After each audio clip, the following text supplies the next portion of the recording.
வணக்கம் மக்களே. கண்கள் பார்த்து அகம் சேர்க்கும் கதைகளின் இனிமையை கொஞ்சம் செவிகள் வழியும் உணர்வோம். இது பிரியதர்ஷினி எஸ் தமிழ் நாவல்கள் ஒலிப்புத்தகம். இன்னைக்கு நாம கேட்க போற கதை தீரா காதல் நீயே.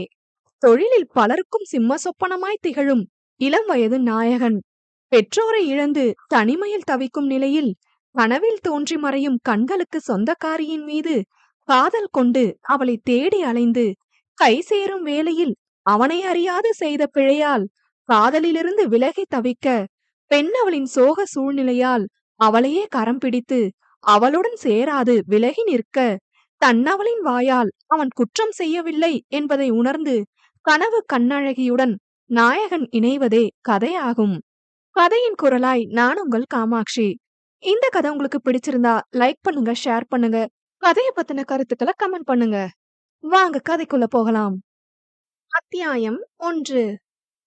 அறையில் மெல்லிய இசையில் பாரதியாரின் கண்ணம்மா பாடல் கசிந்து கொண்டிருந்தது. உடலில் வியர்வை ஊற்றாய் சுரக்க ட்ரெட்மில்லில் ஓடிக்கொண்டிருந்தவனின் வாய் தன்னையும் மறந்து தன்னவளை தன் வாழ்வின் சரிபாதியாக போகும் யாரென்றே தெரியாதவளை நினைத்து உள்ளம் உருக பாடிக்கொண்டிருந்தது. இப்பாடல் வரிகள் இதற்கு முன்பு அவன் கேட்டிருக்கிறானா என்றெல்லாம் அவனுக்கு தெரியாது. ஆனால் இளம் வயதாகிய அவனுக்கு தானும் ஒரு பெண்ணின் மீது காதல் வயப்பட்டால் எப்படி இருக்கும் என்று எண்ணும் போதெல்லாம் அவனின் மனம் இவ்வரிகளை நினைவுபடுத்தும். அதில் பாரதி அவனாகவும் கண்ணம்மா அவனவளாகவும் தோன்றும். நீ எங்கிருக்கிறாய்? தினமும் உன்னை காணும் ஆவல் அதிகரித்து கொண்டே இருக்கிறதடி. சீக்கிரம் என்னை வந்து சேர்ந்து விடடி. அவனின் ஆழ்மனம் கூக்குரலிட்டது. அவன் விதாந்த் வித்யூத், ஆணழகன். கம்பீரம் என்ற சொல்லுக்கு இலக்கணம் அவன். அவனது நிறமே இதுவரை வெயில் என்பதையே கண்டதில்லை என்பதை பறைசாற்றும். பார்ப்போரை வெள்ளாவையில் வெளுத்து எடுத்திருப்பார்களோ என்று எண்ண வைக்கும். வெளிநாட்டிலே வளர்ந்து அத்தகைய கலாச்சார பழக்கங்களுக்கு பழகி இருந்தாலும் அக்மார்க் தமிழ் பையன். ஒருவனுக்கு ஒருத்தி என்கிற கொள்கையை தன் தாய் தந்தையின் காதலில் கற்றுக்கொண்டான்.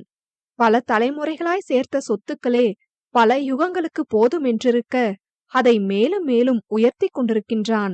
அவனது குடும்பம் தடம் பதிக்காத துறையே இல்லை.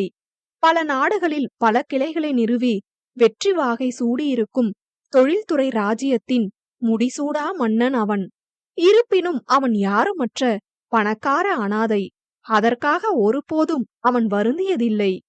தனக்காக வருபவளையே மொத்தமாக நேசித்து அனைத்து உறவுகளையும் அவளுள் பார்க்க வேண்டுமென காத்து கிடக்கின்றான்.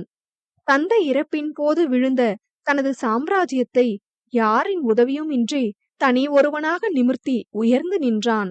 இளமை காலத்தை தொழிலில் தொலைத்தவன் 28 வயதில்தான் தனது காதலுக்கான தேடலை தொடங்கி இருக்கின்றான். பல நாடுகளை வலம் வருபவன் நினைத்த நொடி பல அழகிகளை தனக்கு சொந்தமாக்கிக் கொண்டிருக்கலாம். ஆனால் அதிலெல்லாம் அவனுக்கு உடன்பாடில்லை. ஒருவனுக்கு ஒருத்தி என்பதில் தீவிரமாக இருக்கின்றான். கல்லூரி நாட்களில் கூட எந்த ஒரு பெண்ணையும் நட்பு என்கிற எல்லை கடந்து பார்த்திடாதவன். சில மாதங்களாக கண்ணில் படும் அனைத்து பெண்களையும் நிமிர்ந்து முகம் காண்கின்றான். முகத்தில் எதையோ தேடி ஏமாந்து போகின்றான். தினமும் அவனை இம்சை செய்யும் விழிகளை தேடி தேடி சோர்வடைகின்றான். தொழில் என்று மட்டும் சுற்றி கொண்டிருந்தவனை காதல் என்கிற பாதைக்கு இட்டு சென்றதும் அந்த விழிகள்தான். அவ்விழிகளை தாண்டி அவனுக்கு வேறெதுவும் தெரியாது. மீன் போன்று நீண்டிருக்கும் கூர் விழிகள், அதில் பளபளக்கும் அடர் கருநிற திராட்சை கண்மணிகள், கன்னம் தொடும் நீண்ட இமை இழைகள், விஜயனின் காண்டீபத்தோடு ஒப்பிடும் இயற்கையாகவே வளைந்திருக்கும் அழகிய புருவங்கள், வலது புற புருவத்தின் இறுதி கூர்மையில் தொக்கி நிற்கும் பொட்டு போன்ற கருமை நிற மச்சம் மேலும் அழகு சேர்த்தது. தினமும் இரவில் உறக்கத்தில் இம்சை செய்யும் விழிகளையே தேடிக் கொண்டிருக்கின்றான். விழிகளை தாண்டி அவ்விழிகளுக்கு சொந்தக்காரி என்ன நிறம் என்பது கூட விதாந்திற்கு தெரியாது. அவனை பொறுத்தவரை அந்த விழிகளை கொண்ட மங்கையே அவனின் மனைவி. கனவில் தோன்றுவது கற்பனையாக கூட இருக்கலாம், நிஜத்தில் இல்லாமலும் போகலாம். ஆனால் அவனை பொறுத்தவரை தன் கனவு விழிகளுக்கு சொந்தக்காரி விரைவில் தன்னை வந்து சேரப்போகின்றாள் என்கிற நம்பிக்கையில்தான் அவனின் ஒவ்வொரு நாள் காலை பொழுதும் புலர்கிறது. எங்கு பார்த்தாலும் இம்சை செய்யும் விழிகளை நினைத்த நொடியில் இரும்பாய் இறுகி இருக்கும் அவனின் இதழில் புன்னகை அரும்பும். அதன் மாயம் அவனே அறியாத ஒன்று. தன்மீது வேண்டுமெனே விழும் பெண்களைக் கண்டு பெண்களென்றாலே முகம் சுளிப்பவன் இன்று ஒவ்வொரு பெண்களாய் உற்று நோக்குகின்றான். அவனவள் எங்கு வாசம் செய்கின்றாளோ அவனின் மனதிற்கே வெளிச்சம். தன்னவளை கண்டுவிட்டால் அவளிடம் தனது காதலை எப்படியெல்லாம் சொல்ல வேண்டும், அவளை தன் காதலால் எப்படியெல்லாம் மூழ்க வைக்க வேண்டுமென விதாந்த் காண்கிற கனவெல்லாம் கனவாகப் போகிறதென்பதை விதி நினைத்து பார்க்க அவனோ தன் மொபைலின் அழைப்பினை ஏற்றான். எதிர்முனையில் தனது காரியதரசி தீபக் கூறிய செய்தியில் விதாந்தின் முகம் இறுகியது. "I will be there in 5 minutes" என்றவன் குளியலறைக்குள் புகுந்தான். மழை தூறல் போல் கொட்டும் ஷவரின் அடியில் நின்றவனின் கோபத்தின் வெம்மை சில்லென்ற நீரினால் கூட அடித்து செல்லப்படவில்லை. விதாந்தின் தந்தை கிருஷ்ணராஜன் தொழிலில் ஏற்பட்ட சரிவால் மாரடைப்பு ஏற்பட்டு இறந்து போக லண்டனில் படித்துக் கொண்டிருந்த 22 வயதே ஆன விது இந்தியாவிற்கு வந்து சேர்வதற்குள் அவனின் தாய் பர்வத தேவியும் கணவனின் இறப்பு தாங்காது தன் மூச்சை நிறுத்தி கொண்டார். உயிரற்ற தாய் தந்தையின் சடலத்தை பார்த்தவனின் கண்களில் கண்ணீருக்கு பதில் கோபமே ஊற்றெடுத்தது. என்னை தனியாக விட்டு சென்றவர்களுக்காக நான் ஏன் அழ வேண்டுமென உள்ளுக்குள் பாறையாகினான்.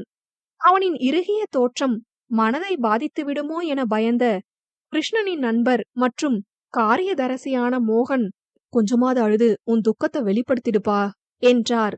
மோகனை வெறித்த பார்வை ஒன்றை பார்த்தவன், "இறப்புல கூட சுயநலமா என்ன விட்டு போனவங்களுக்காக நான் ஏன் அங்கிள் அழணும்" என்றவன் மறுநாளே அலுவலகத்தில் புயல் போல் நுழைந்தான்.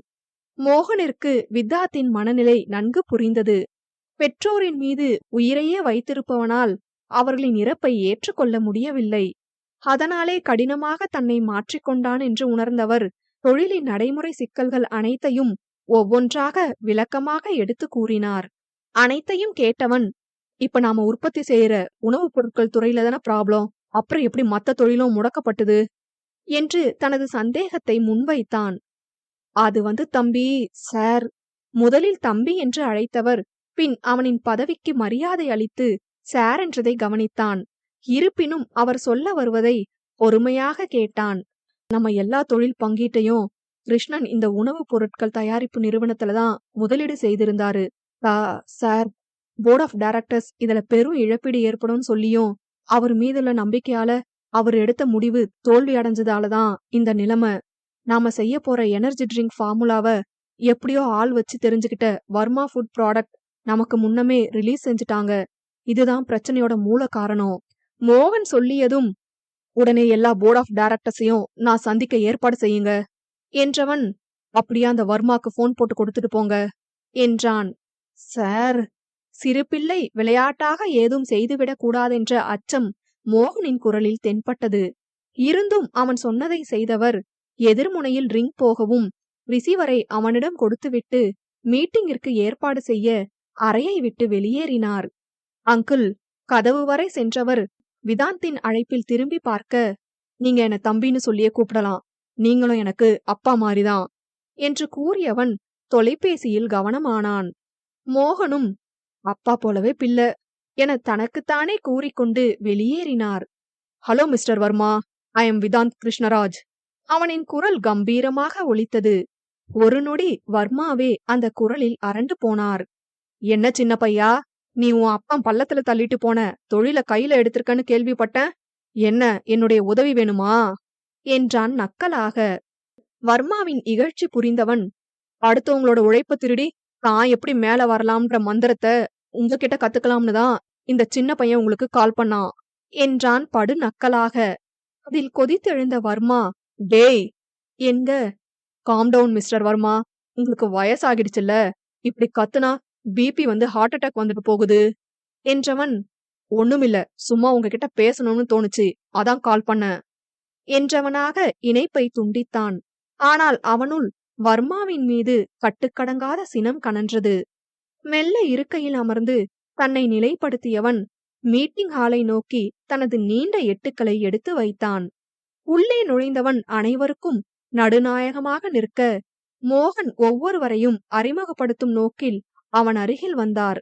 அறிமுகப்படுத்துறதுக்கு இப்ப நேரம் இல்ல என்றவன், இன்னும் 20 நாள்ல நம்ம நிலைமைய நான் சரி செய்யறேன். என் மேல நம்பிக்கை இருக்கிறவங்க இந்த அறையில இருக்கலாம். விதாந்தின் உறுதியான குரல் அங்கிருப்போரை எழுந்து செல்லாமல் தடை செய்தது. தனது புது ப்ராடக்டின் மூலம் இப்போது கண்டிருக்கும் வீழ்ச்சியை சரி செய்ய முடியும் என்றவன் லண்டனில் தான் படித்துக் கொண்டிருந்தாலும் அவ்வப்போது அங்கிருக்கும் தங்களது ஏற்றுமதி உணவுப் பொருட்களை ரிசீவ் செய்யும் நிறுவனத்திற்கு சென்று வந்ததின் அடிப்படையில் அங்கிருக்கும் தலைசிறந்த ஷெஃப்களை இங்கு வரவழைத்தான். அவர்களின் மூலம் குழந்தைகளுக்கான மிகவும் பிடித்தமான சாக்லேட்டில் புது ஃபார்முலா அடிப்படையில் எனர்ஜி சாக்லேட்டினை 15 நாட்களுக்குள் தயாரித்து அடுத்த 5 நாட்களில் நன்கு விளம்பரப்படுத்தி சேல்ஸினை அதிகரித்தான். ஒரு சாக்லேட் சாப்பிடுவதன் மூலம் குழந்தைகளுக்கு எனர்ஜி கிடைப்பதுடன் அந்த சாக்லேட் தீங்கு விளைவிக்காத வகையில் நன்கு தரமானதாகவும் சுவை மிகுந்ததாகவும் இருந்ததால் நன்கு விற்பனையாகி உற்பத்தியும் பெருகியது. இதன் மூலம் முடங்கியிருந்த மற்ற தொழில்களையும் சரி செய்தான். அவனின் கூர்மையான அறிவு உடனடியாக செயல்படும் அனைத்தையும் கண்டு மோகன் தன் கலக்கம் நீங்கினார். இனி விவி குரூப் ஆஃப் கம்பெனியை விது பார்த்துக் கொள்வான் என்று அவனின் முன்னேற்றத்திற்கு பக்கபலமாக நின்றார். எந்த ஒரு சூழ்நிலையிலும் விதுவின் முடிவு சரியாக இருக்கும் என்று நம்பினார். தான் படிப்பை முடித்து வரும் வரை பொறுப்புகள் அனைத்தையும் மோகனின் கையில் ஒப்படைத்தவன் அடுத்த 2 தினங்களில் லண்டன் பறந்தான். லண்டனில் இருந்தபடியே கணினியின் மூலம் இங்கிருக்கும் அனைத்து தொழில்களையும் திறம்பட மேற்கொண்டான். படிப்பு முடிந்து மீண்டும் இந்தியா திரும்பியவனின் கைகளில் அனைத்து பொறுப்புகளையும் ஒப்படைத்த மோகன், இனியும் உன் வேகத்துக்கு என்னால ஈடு கொடுக்க முடியாது தம்பி. நான் முயற்சி செஞ்சாலும் என் வயசு ஒத்து வராது என்றவர் அவனுக்கு துணையாக தன் மகனை காரியதரசியாக விட்டு சென்றார்.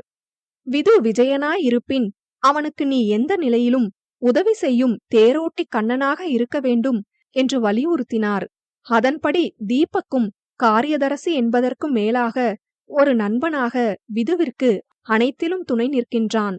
அன்று ஆரம்பமாகிய வர்மாவின் பகை இன்று வரை ஒரு முடிவிற்கு வரவில்லை. இன்றும் அவன்தான் வேலையாட்களுக்கிடையே தூண்டுதல் ஏற்படுத்தி பிரச்சனையை கிளப்பி விட்டிருக்கின்றான்.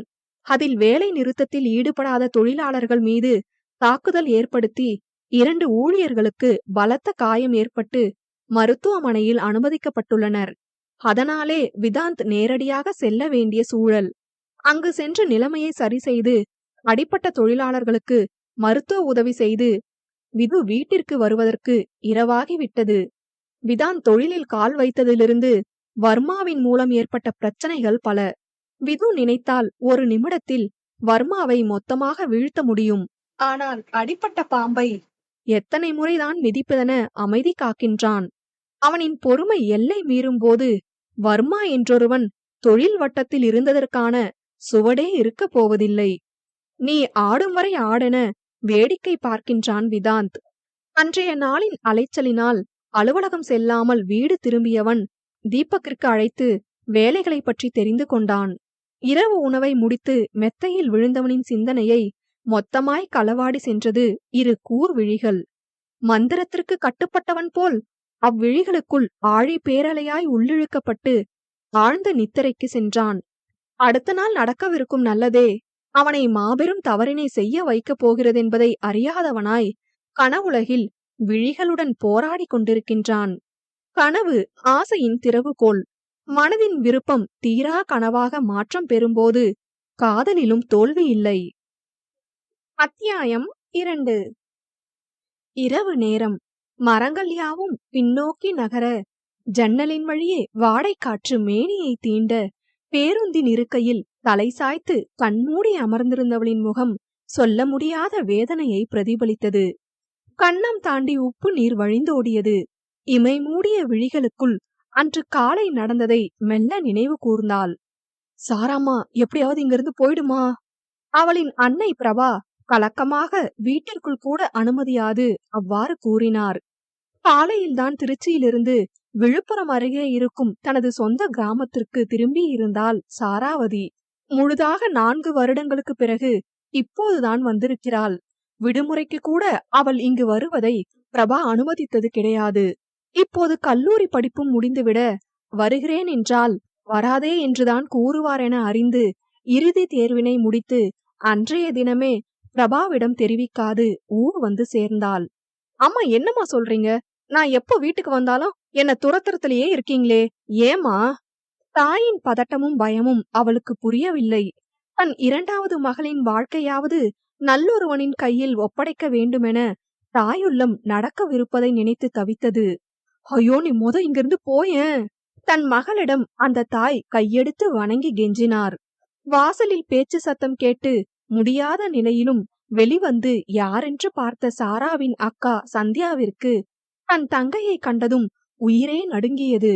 கண்கள் அச்சத்தில் விரிய, உடல் சில்லிட்டு போக தன் தங்கையை பற்றியவாறு, அம்மு, இங்கிருந்து கிளம்புடா என்றாள்.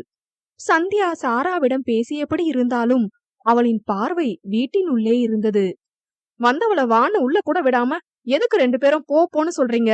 சாரா சலித்தவளாய் வாசல் திண்ணையில் அமர்ந்தாள். அது ஒண்ணுமில்ல கண்ணு, நாளைக்கு உனக்கு கல்யாணம். உனக்கு ஒரு நல்லது நடக்க கூடாதுன்னு உன் அம்மாவும் அக்காவும் அத கெடுக்க நினைக்கிறாங்க. வீட்டுக்குள்ளிருந்து வரும் தகரடப்பா குரலில் சந்தியாவும் பிரபாவும் பயம் அப்பட்டமாக முகத்தில் தெரிய நின்றிருக்க, சாரா, எனக்கு கல்யாணமா என்று அதிர்ந்தாள்.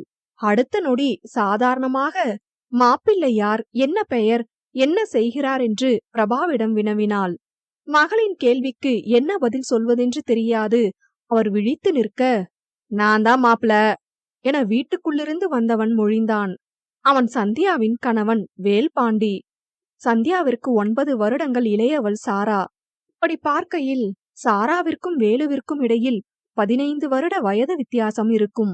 மனைவி என்று ஒருத்தி அருகிலேயே இருக்கும்போது ஒரு தலைமுறை கடந்த சிறு பெண்ணை மணக்க நினைக்கும் தன் அக்காவின் கணவன் வேலுவை ஏற இறங்க பார்த்தவள், சரி மாமா, நீங்க ஆக வேண்டியத பாருங்க, எனக்கு கல்யாணத்துக்கு சம்மதம் என தெரிவித்தாள். பிரபாவும் சந்தியாவும் அதிர்ச்சியில் இறுகி நின்றனர். தனது வார்த்தைக்கு அடங்கி போகின்றவள் இல்லையே இவளென எண்ணிய வேலு, என்ன, என்னை ஏமாத்த பாக்கறியா என கேட்டான். நின் சந்தேகத்தில் நொடியில் தடுமாறிய பார்வையினை மாற்றிய சாரா, உங்களுக்கு கல்யாணமாகி 13 வருஷம் ஆகுது. அக்காக்கு குழந்தை பிறக்கும்னு நம்பிக்கை எனக்கு இல்ல. முதல் மனைவிக்கு குழந்தை பாக்கியம் இல்லனா மனைவியோட தங்கச்சிய கட்டுறது நம்ம கிராமத்துல ஒண்ணும் புதுசு இல்லையே. நீங்க என்ன கல்யாணம் பண்றதுக்கான காரணம் இதுவா இருக்கும்னு யூகிச்சேன். அதனாலதான் அமைதியா சம்மதம் சொன்னேன் என்று சரளமாக பொய்யுரைத்தவள், வேலு அடுத்து ஏதேனும் கேட்டுவிடப் போகிறான் என்று வேகமாக வீட்டிற்குள் சென்று விட்டாள். பிரபாவிற்கு தன்னுடைய மகளின் வார்த்தைகள் புரியாவிட்டாலும் சந்தியா சாராவின் சூட்சமத்தை கண்டு கொண்டாள். சாராவின் பதிலில் அவள் மீதெழுந்த சிறு சந்தேகமும் காணாமல் போக உற்சாகமாக திருமண வேலைகளை கவனிக்க கிளம்பினான் வேலு. அறைக்குள் வந்த சந்தியா தங்கையை அணைத்து அழுது தீர்த்தாள். இப்படி சொல்லாம கொல்லாம வந்து மாட்டிக்கிட்டே சாரா, இப்ப இங்கிருந்து எப்படிமா தப்பிக்க போற? பிரபா கவலையாக கேட்டார். அதனாலதாம்மா எனக்கும் இதுல விருப்பம் இருக்கிற மாதிரி பேசி அவனை திசை திருப்பி இருக்கேன். இப்ப அவன் என் மேல கண்ணு வைக்காம கொஞ்சம் அசட்டையா இருப்பான். ராத்திரி அவன் தூங்குனதும் நான் ஊரை விட்டு கிளம்பிடுறேன். அதற்கு மேல் ஏதோ கூற வந்த சாராவின் வாயினை தன் கரம் கொண்டு பொத்திய சந்தியா, வேண்டாமா வேண்டாம், நீ எங்க போறன்னு எங்க கிட்ட சொல்லாத. நீ நல்லபடியா இருக்கியான்னு தெரிஞ்சுக்க நாங்க உன்னை தொடர்பு கொண்டாலும் இந்த பாவி கண்டுபிடிச்சிருவான் என்றாள்.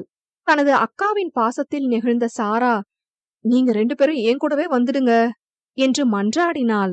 நான் இந்த வீட்டை விட்டு வெளியே வந்தா வேற ஒருத்தனோட நான் ஓடிட்டதா என் மானத்தை அவன் வித்துடுவான் சாரா. அதனால நீ மட்டும் போ. நீ இருக்கிற இடம் தெரியறதுக்காக அவன் எங்களை எதுவும் செய்ய மாட்டான் என்றவள் தன் அன்னையை சமைக்க கூறினாள்.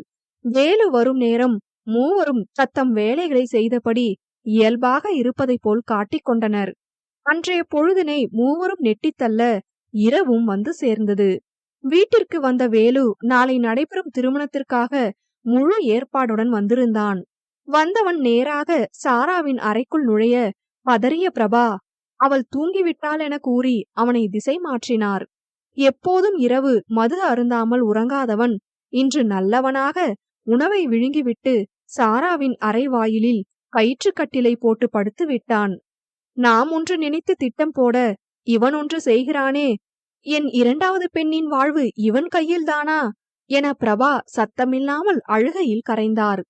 வேலு ஆழ்ந்த உறக்கத்தில் இருப்பதை உறுதி செய்த சந்தியா மெல்ல அறைக்குள் புகுந்து, நீ இந்த அறையோட பின்வாசல் வழியா வெளியே போயிடு சாராம்மா என்றாள். சரியென தலையாட்டிய சாரா கதவினை திறக்க அங்கு ஓநாயின் வெறியுடன் வேலு நின்றிருந்தான். நீங்க இப்படி ஏதாவது செய்வீங்கன்னு எனக்கு தெரியும்டி, அதான் தூங்குற போல சும்மா கண்ண மூடி படுத்திருந்தேன் என்றவன் அன்னொடியே கையில் தாலியுடன் சாராவை நெருங்கினான்.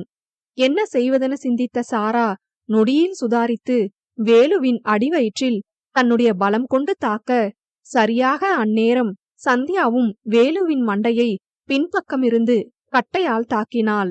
தலையில் ஏற்பட்ட அடியால் ரத்தம் வழிய தரையில் வேலு மயங்கி சரிந்தான். இதுதான் சமயமென்று மற்ற இருவரும் சாராவை வெளியேற்றினர். நீங்களும் என்னுடன் வந்துவிடுங்கள் என சாரா எவ்வளவோ கெஞ்சியும் மானத்திற்கு பயந்து சந்தியா வரமறுக்க, மூத்த மகளுக்கு பாதுகாப்பாய் தான் இருக்க வேண்டும் என்று கூறி பிரபாவும் வர மறுத்துவிட்டார். தன்னை காக்க தனது தாய் மற்றும் தாய் போன்ற சகோதரியின் வாழ்க்கையை பணயம் வைத்திருப்பதை நினைத்து கண்களில் பெருகிய விழிநீரை கூட துடைக்காது பேருந்தின் இருக்கையில் அமர்ந்திருந்தாள் சாராவதி. சாராவதி வாழ்வில் விதி அடுத்தென்ன வைத்து காத்திருக்கிறதோ? சாராவிற்கு 10 வயதாக இருக்கும்போது சந்தியாவிற்கு திருமணம் நடந்துவிட்டது.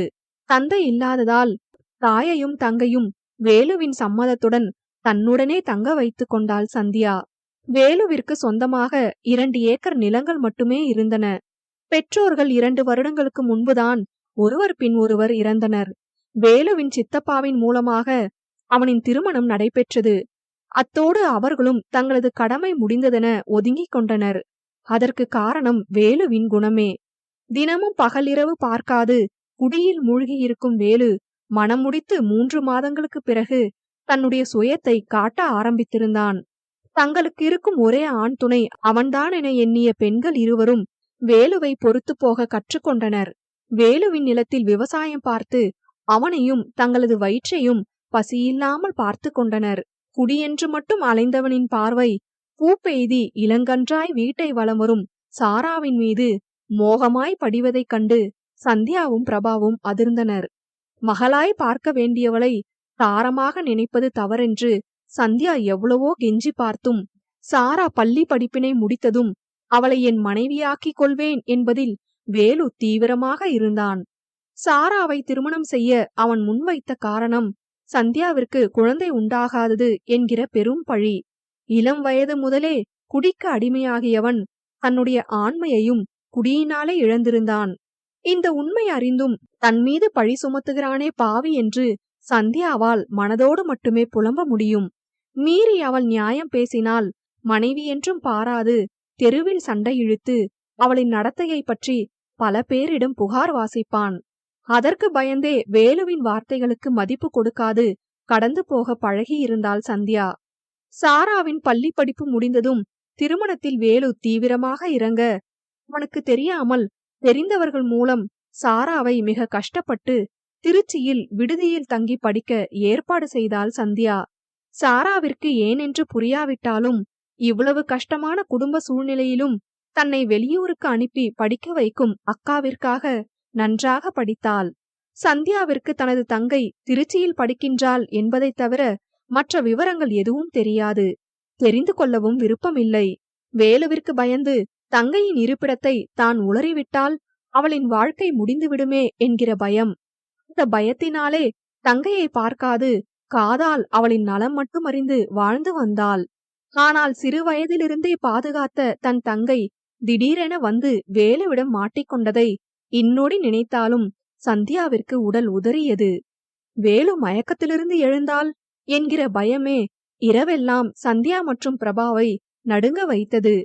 நள்ளிரவு 2 மணி அளவில் சென்னை வந்து சேர்ந்த சாரா பேருந்து நிலைய இருக்கையிலேயே அடுத்து என்னவென்று யோசிக்க ஆரம்பித்தாள். அந்நேரத்திலும் மக்கள் கூட்டத்தால் சென்னை புறநகர் பேருந்து நிலையம் நிரம்பி வழிந்தது.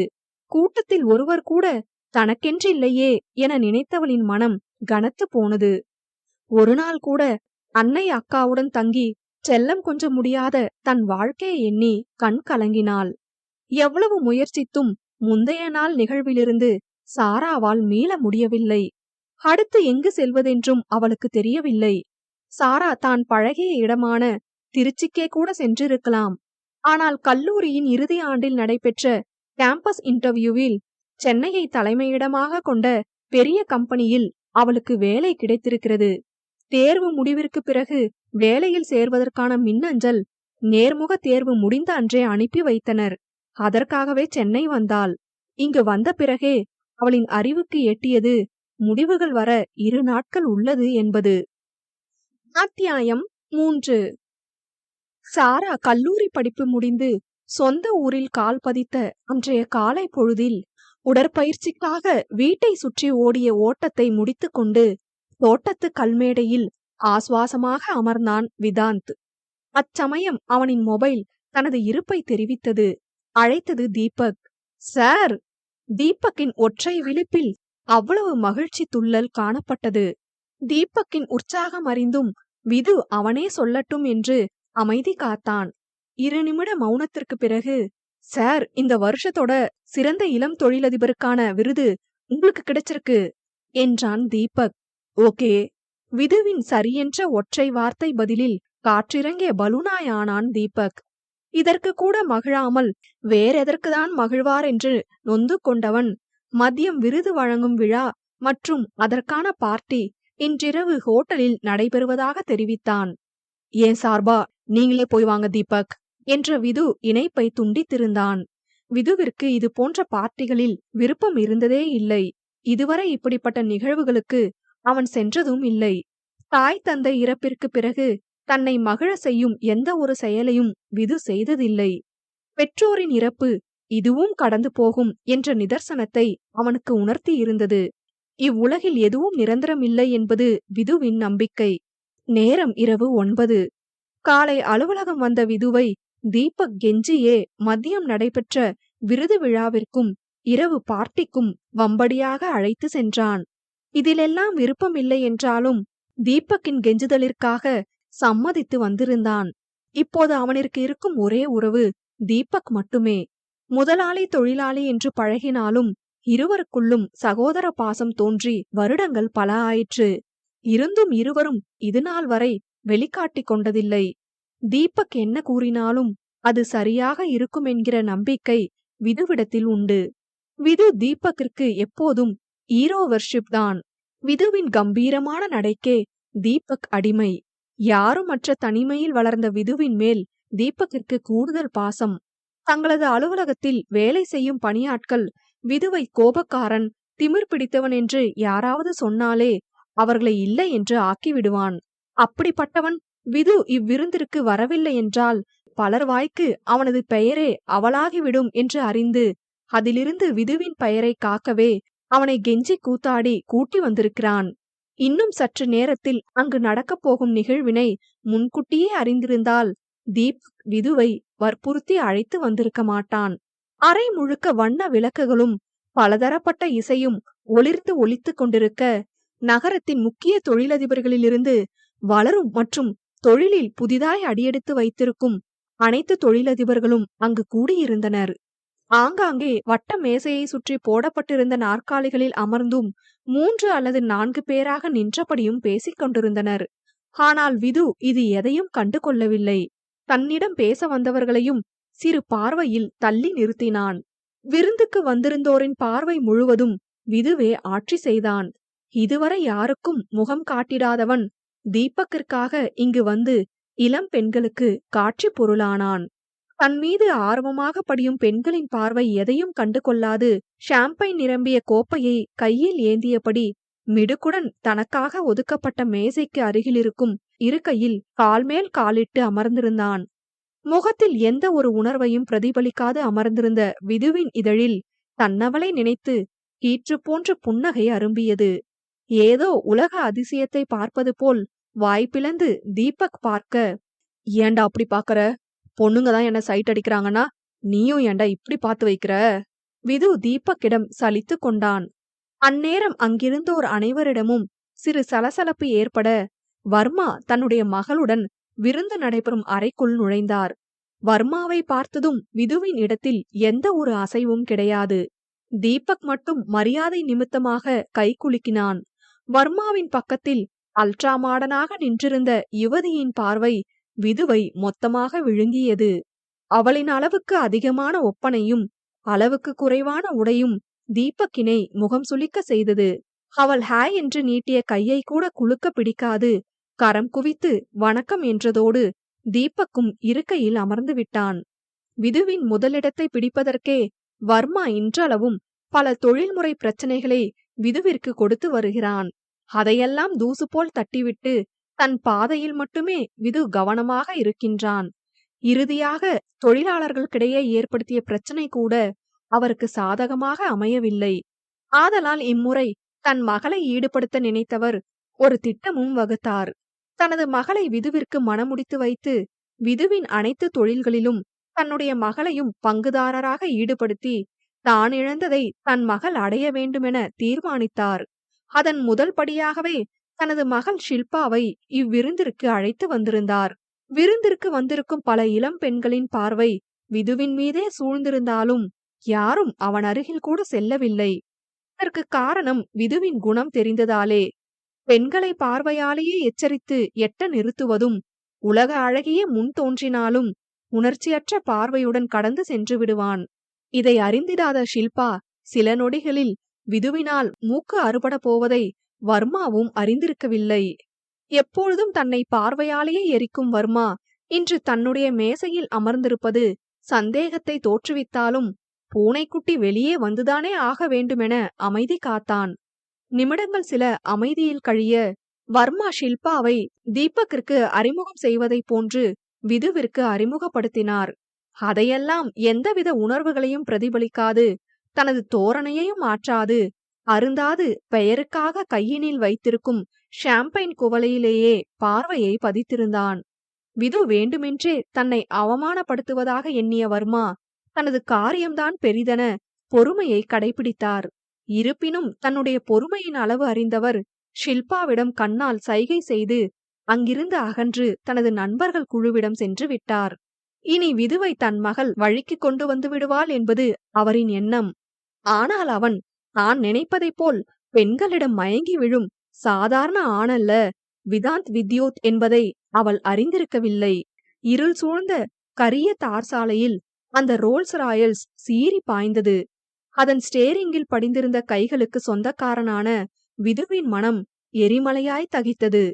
அவனுக்கு அருகில் அமர்ந்திருந்த தீபக்கிற்கு விதுவை பார்ப்பதற்கே பயமாக இருந்தது. எவ்வித உணர்வையும் வெளிப்படுத்தாது தனக்குள் இறுகியிருக்கும் விதுவின் முகத்தில் பட்டமாக மண்டி கிடந்த கோபமும் எரிச்சலும் தீபக்கிற்கு வேங்கையின் அருகில் அமர்ந்து பயணம் செய்வதைப் போல் உணர்த்தியது. அண்ணா! பயத்தை உள்மறைத்தவனாக தைரியத்தை கொணர்ந்து தீபக் விதுவை அழைக்க அவனிடம் எவ்வித பிரதிபலிப்பும் இல்லை. மாறாக காரின் வேகம் மேலும் அதிகரித்தது. விதுவின் மனம் சற்று நேரத்திற்கு முன் பார்ட்டியில் நடந்த நிகழ்வினை நினைத்து பார்த்து உலைகலனாக கொதித்தது. வர்மா ஏற்கனவே விதுவை பற்றி ஷில்பாவிடம் தெரிவித்திருந்ததால் வர்மா மற்ற நண்பர்களை காண நகர்ந்ததும் ஷில்பா தனது வேலையை ஆரம்பித்தாள். ஷில்பாவின் அதிகப்படியான ஒட்டுதலும் வெட்கமின்றிய உரசலும் பார்வை கூசும் மேனியின் காட்சித்தன்மையும் விதுவிடத்தில் முகசுளிப்பை ஏற்படுத்தினாலும் அவன் வெளிக்காட்டிக் கொள்ளவில்லை.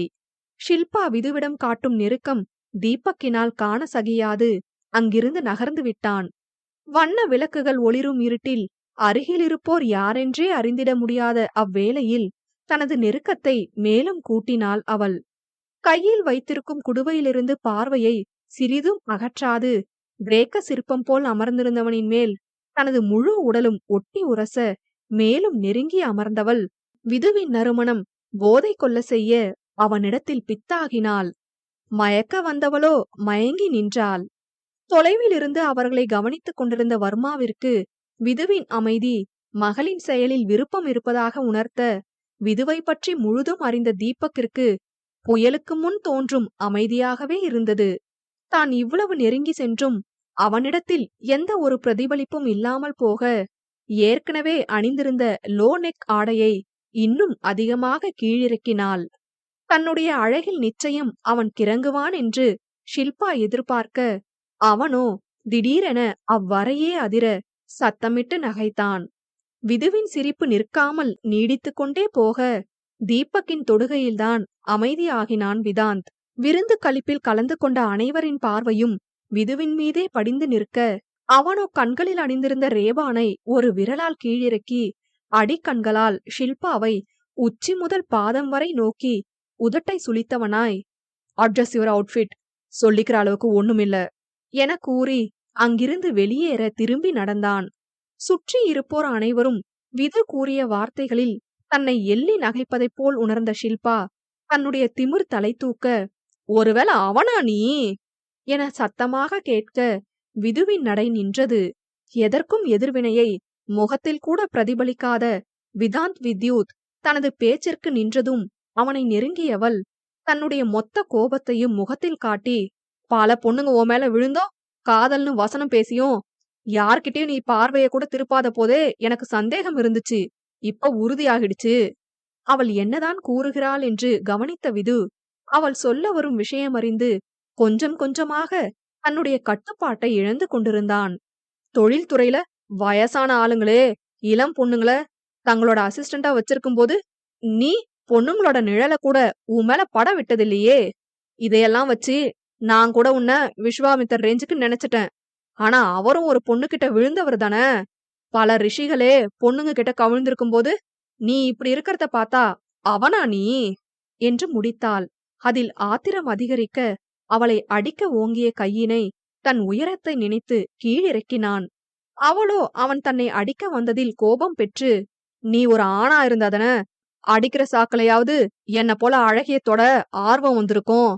விதுவை மேலும் கீழும் ஏளனமாக பார்த்தவள், என்னாலேயே உன்னை வசீகரிக்க முடியலையே, நீ எல்லாம் எங்க ஒரு பொண்ணு கூட குடும்பம் நடத்துற அளவுக்கு தகுதி இருக்க போது என்றால் எல்லலாக. தன் அழகின் மீது கர்வம் கொண்டிருந்த ஷில்பாவிற்கு விதுவின் புறக்கணிப்பு அவமானமாக தோன்றியது. அவமானத்தின் பிரதிபலிப்பாக என்ன பேசுகிறோம் என்று உணர்ந்தே விதுவை வார்த்தைகளால் பழி தீர்த்தாள். கட்டுக்கடங்காத கோபம் கொந்தளித்த அந்நிலையிலும் கலாச்சார கோட்பாடுடன் சிறந்த தம்பதிகளால் வளர்க்கப்பட்டவன் ஒரு பெண்ணை அடிப்பது ஆண்மைக்கு அழகில்லை என்ற எண்ணத்தில் மேசையில் வீற்றிருந்த மது பாட்டிலினை முழுவதுமாக வாயில் சரித்து பாட்டிலினை சுவற்றில் தூக்கி அடித்தான். முதல் முறையாக குடிப்பதால், அதுவும் ஒரு முழு பாட்டில் மது, வாய் தொண்டை வயிறென உள்பாகம் எல்லாம் எரிச்சல் ஏற்பட ஒரு நொடி தலைக்கேறிய போதையால் தடுமாறியவன் மதுவின் பிடியிலிருந்து தன்னை மீட்டு செங்கதிரென சிவந்திருந்த விழிகளை அகல விரித்து ஷில்பாவை உறுத்து விழித்தான். அவன் பாட்டிலை வாயில் சரித்த வேகமே அவளுக்கு அவனிடம் பயத்தை தோற்றுவித்திருந்தது. சுற்றி இருப்போர் அனைவரும் விதுவின் கோபத்தை அறிந்தவர்கள் என்பதால் வேடிக்கை பார்ப்பதோடு நின்றுவிட, அவனை சமன்படுத்தும் பொருட்டு நெருங்கிய தீபக்கை பார்வையாலேயே எட்டி இரு என்றான். மனம் முழுக்க சினம் பரவி கிடக்க ஷில்பாவை நெருங்கியவன் அங்கே நொறுங்கி கிடந்த கண்ணாடி பாட்டிலின் சில்லுகளை காண்பித்து, நீ பேசின வார்த்தைக்கு ஒரு ஆம்பள வாயிலிருந்து வந்திருந்தா அவனோட நிலை இதுதான் என்றவன் மிக அழுத்தமாக, என் ஆண்மைய சிலிர்த்தெழ செய்யற பொண்ணு நீ இல்ல என்று கூறி அங்கிருந்து வெளியேறினான். செல்லும் போது வர்மாவை அவன் பார்த்த பார்வைக்கான பொருள் அறிந்த தீபக், சனின தூக்கி பனியனுக்குள்ள போட்டுக்கிட்டியே என்று சிரித்தான். ஷில்பாவிற்குதான் விதுவின் வரிகள் அசிங்கமாகி போனது. என்னதான் வார்த்தைகளால் ஷில்பாவிற்கு பதிலடி கொடுத்திருந்தாலும் விதுவினால் தன் மனதினை சமன்படுத்த முடியவில்லை. தன்னுடைய ஒட்டுமொத்த கோபம் ஆத்திரம் அனைத்தையும் கார் வேகத்தில் காண்பித்து தீபக்கினை திணற வைத்துக் கொண்டிருந்தான். வீடு வந்து சேரும் வரை தீபக்கின் உயிர் அவன் கையில் இல்லை. உருப்படியாக வீடு போய் சேர வேண்டும் என்று தீபக் வேண்டாத கடவுள் இல்லை. நேரம் நள்ளிரவு கடந்து பல மணித்துளிகள் ஆகியிருக்க, போதையின் விளைவால் நடையில் சிறு தடுமாற்றத்துடன் மாடி ஏறிய விதாந்த் கீழே தன்னையே பார்த்தபடி நின்றிருக்கும் தீபக்கிடம், I want a girl, I need to know tonight what that blood is like என்றவன் அவனை திரும்பியும் பாராது தன் அறைக்குள் புகுந்து கொண்டான். இங்கு தீபக் தான் விதாந்த் சொல்லி சென்ற வார்த்தைகளில் சிலையாய் இறுகி நின்றான். சில நிமிட தன்னுணர்விற்கு பிறகு விதுவை பற்றி நன்கு அறிந்திருக்கும் தீபக் ஏதோ ஒரு கோபத்தில் அவ்வாறு சொல்லி சென்றிருக்கின்றான். எல்லாம் சிறு தூக்கத்திற்கு பின் சரியாகிவிடும் என்று அமைதியாக உறங்க சென்றான். அறைக்குள் வந்த பிறகும் ஷில்பாவின் வார்த்தைகள் ஏற்படுத்திய தாக்கத்தால் விது நிலையில்லாது தவித்தான். ஒரு பெண்ணிடம் விழுந்து கிடந்தால்தான் அவனை ஆணென்று இச்சமூகம் ஏற்றுக்கொள்ளுமா? மனதில் எழுந்த வினாவுடன் படுக்கையில் விழுந்தவன் போதையின் பிடியிலிருந்து மீள முடியாது தவித்தான். பேருந்து நிலையத்தில் எவ்வளவு நேரம் வருவோரையும் போவோரையும் பார்த்து கொண்டு அமர்ந்திருப்பதென நினைத்த சாரா அங்கிருப்போரிடம் விசாரித்தவாறு வேலை செய்யும் பெண்கள் தங்கும் விடுதியை நோக்கி நடக்க ஆரம்பித்தாள். சாரா தைரியமான பெண்தான். இருப்பினும் மையிருட்டும் ஆளில்லா கரிய சாலையும் அவளை பயம் கொள்ள செய்தது. திடீரென தன் கையை யாரோ பின்னால் இழுப்பதை உணர்ந்தவளின் உடல் பதறியது. வாடை காற்று வீசும் அந்நேரத்திலும் நொடியில் உடல் தெப்பமாய் நனைந்தது. சாரா மெல்ல திரும்பி பார்க்க, குடிபோதையில் நால்வர் நிற்க, ஒருவனின் கைக்குள் இவளின் தளிர்கரம் சிறைப்பட்டிருந்தது. பயந்தாலும் அதை வெளிக்காட்டாது தன் பையால் தன்னை பிடித்திருந்தவனின் கைகளில் அடி கொடுக்க, மற்ற மூவரும் அவளை சூழ்ந்து கொண்டனர். அடுத்து என்ன செய்வதென்று தெரியாது மூளை மறுத்து அவள் நின்றிருக்க, தூரத்தில் ஒளிர்ந்த வாகனத்தின் வெளிச்சத்தில் அவர்களின் கவனத்தை சிதற செய்து ஓட்டம் பிடித்தால் தன் பெண்மையையும் மானத்தையும் காத்து கொள்ள. பின்னால் திரும்பி பார்க்க குடிகார காமுகன்களும் அவளை விடாது விரட்டி கொண்டிருந்தனர். உடல் அசந்து கால்கள் தளர்ந்தும் தனது ஓட்டத்தை அவள் நிறுத்தவில்லை. அவர்களும் அவளை விடுவதாயில்லை. சாராவின் கண்கள் நாற்புறமும் அலைபாய்ந்தது. தப்பிப்பதற்கு ஏதேனும் வழியிருக்கிறதா? சில அடிகள் தொலைவில் தனிமையில் ஒரு பங்களா. அதன் மதில் சுவற்றை தாண்டி உள்ளே குதித்தாள். மின்னலென மறைந்தவளை கண்டுபிடிக்க இயலாது நால்வரும் வந்த வழியே திரும்பினர். அடுத்த வேட்டையை தொடங்கியபடி மெல்ல அடி வைத்து பங்களாவின் உள் சென்றவள் மாடியில் ஓர் அறையில் மட்டும் வெளிச்சம் பரவியிருக்க, அங்கிருப்போர் நிச்சயம் இவ்வீட்டின் உரிமையாளராகத்தான் இருக்க முடியும். அவரிடம் தன் நிலையை கூறி இன்றிரவிற்கு மட்டும் அடைக்கலம் கேட்போம் என்று மாடி ஏறினாள். அவள் கதவினை தட்டிவிட்டு அறையின் உள்ளே நுழைந்ததும் படுக்கையிலிருந்து எழுந்தமர்ந்தான் விதாத் வித்யூத். அவனின் கண்கள் போதையிலும் ஆத்திரத்திலும் கோவை பழமென சிவந்திருந்தது. யாரோ ஒரு பெண் அறை வாயிலில் நின்றிருப்பது நிழலுருவமாக மட்டுமே அவனுக்கு தெரிந்தது. அவனை கண்டதும் அவளின் உடலில் ஏற்பட்ட நடுக்கமோ அழகிய நயனங்களில் மின்னிய பயத்தையோ அவன் உணர்ந்து கொள்ளவில்லை. தான் கேட்டதற்காக தீபக் அனுப்பி வைத்த பெண் என்று சாராவை கருதியவன் வாவென்று கண்களை மூடி திறந்து அழைத்தான். யாரென்றே தெரியாத விது தற்போது அவனிருக்கும் நிலை அவளுக்குள் இதுதான் என்று விவரிக்க முடியாத ஏதோ ஒன்றை ஏற்படுத்தினாலும் மகுடிக்கு மயங்கும் பாம்பாய் அவன் அழைப்பிற்கு அவளின் கால்கள் விதுவை நோக்கி சென்றன. மருண்ட பார்வையுடன் விதுவை நெருங்கிய சாரா தன்னை பற்றி சொல்ல வாய் திறக்க முயல்கையில் சாராவின் கரம் பற்றி மூர்க்கமாய் இழுத்திருந்தான் விதாந்த். இழுத்த வேகத்தில் வேரொடிந்த தளிர் மரமாய் தன் மீது விழுந்த பெண்ணவளின் மென்மையில் போதையின் உச்சத்திலிருந்த விது முற்றிலும் தன்னிலை இழந்த நிலையில் அவளை இறுக்கி அணைத்திருந்தான். அத்தியாயம் 4. காலை பணியில் நனைந்திட்ட புத்தம் புது மலராய் தனது விடுதி அறையிலிருந்து வெளியில் வந்த சாரா தான் வேலை செய்ய போகும் அலுவலகத்தை நோக்கி ஆட்டோவில் பயணித்தாள். விவி கம்பெனிஸ் என்பதற்கு கீழாக வரிசையாக எழுதப்பட்டிருந்த ஒவ்வொரு தொழில் பெயர்களையும் வாசித்துக் கொண்டு வந்தவள் தான் வேலை செய்ய போகும் விவி கன்ஸ்ட்ரக்ஷன் அலுவலகம் இருப்பது 6வது தளம் என்று அறிந்து மின்தூக்கியில் ஏறினாள். வாசலை அரண் போல் பாதுகாக்கும் 2 பெரிய இரும்பு கதவுகளே சாராவை அச்சுறுத்தியதென்றால், விவி கம்பெனிஸின் கீழ் செயல்படும் தொழில்கள் அடங்கிய பெயர் பலகையும் அவ்வலுவலகங்கள் அனைத்தும் ஒருங்கே அமைந்திருக்கும் மிகப்பெரிய 20 மாடி கட்டிடமும் பயத்தில் மயக்கத்தையே ஏற்படுத்தின. இங்கு எனக்கு வேலையா?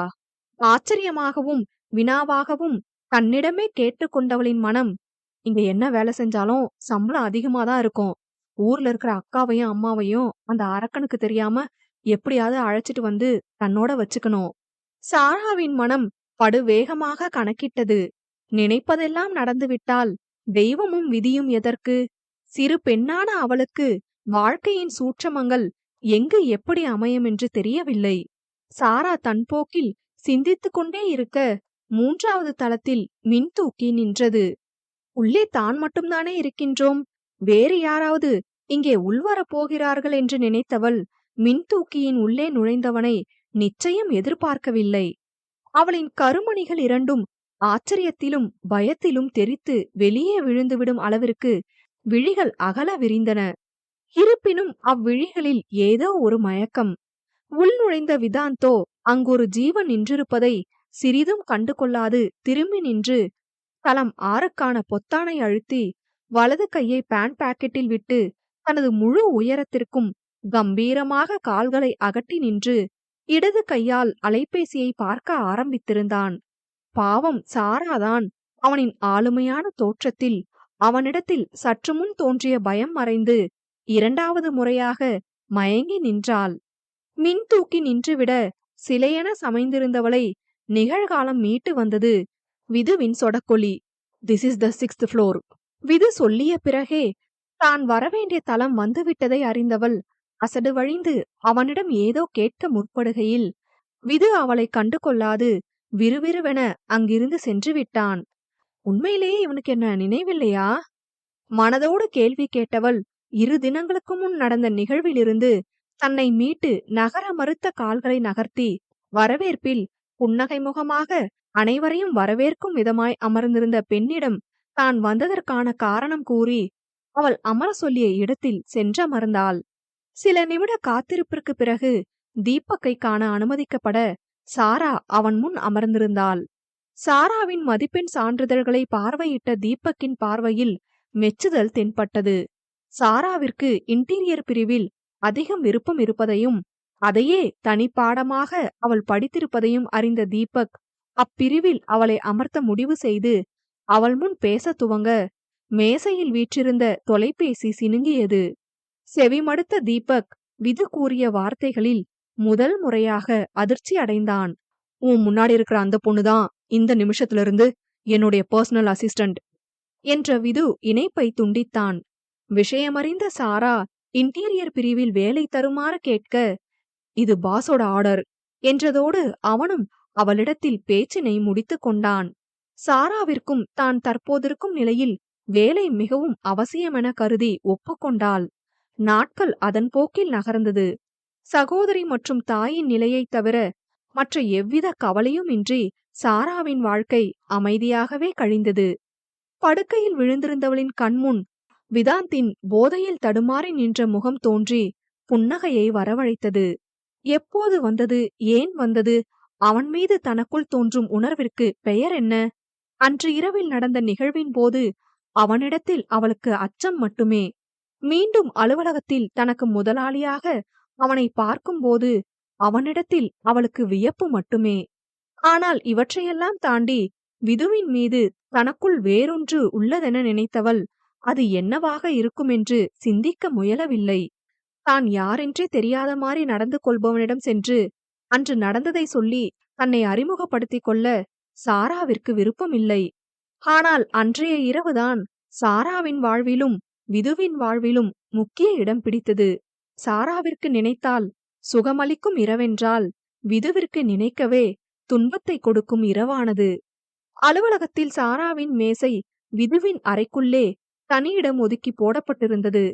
பழக்கமில்லா வேலையாக இருந்தாலும் தீபக்கின் உதவியால் வேலைகளை எளிதாகவே கற்றுக்கொண்டாள்.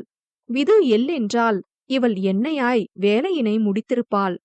அவள் வேலையை எளிதில் கற்றுக்கொண்டதும் அதனை திறம்பட செய்வதிலும் விதுவிடம் ஆச்சரியம் எழுந்தாலும் இதுவரை வாய் திறந்து ஒரு வார்த்தை அவளை பாராட்டியதோ பேசியதோ கிடையாது. விதுவின் பேச்சு தொழில் சம்பந்தப்பட்டதாக மட்டுமே இருக்கும்.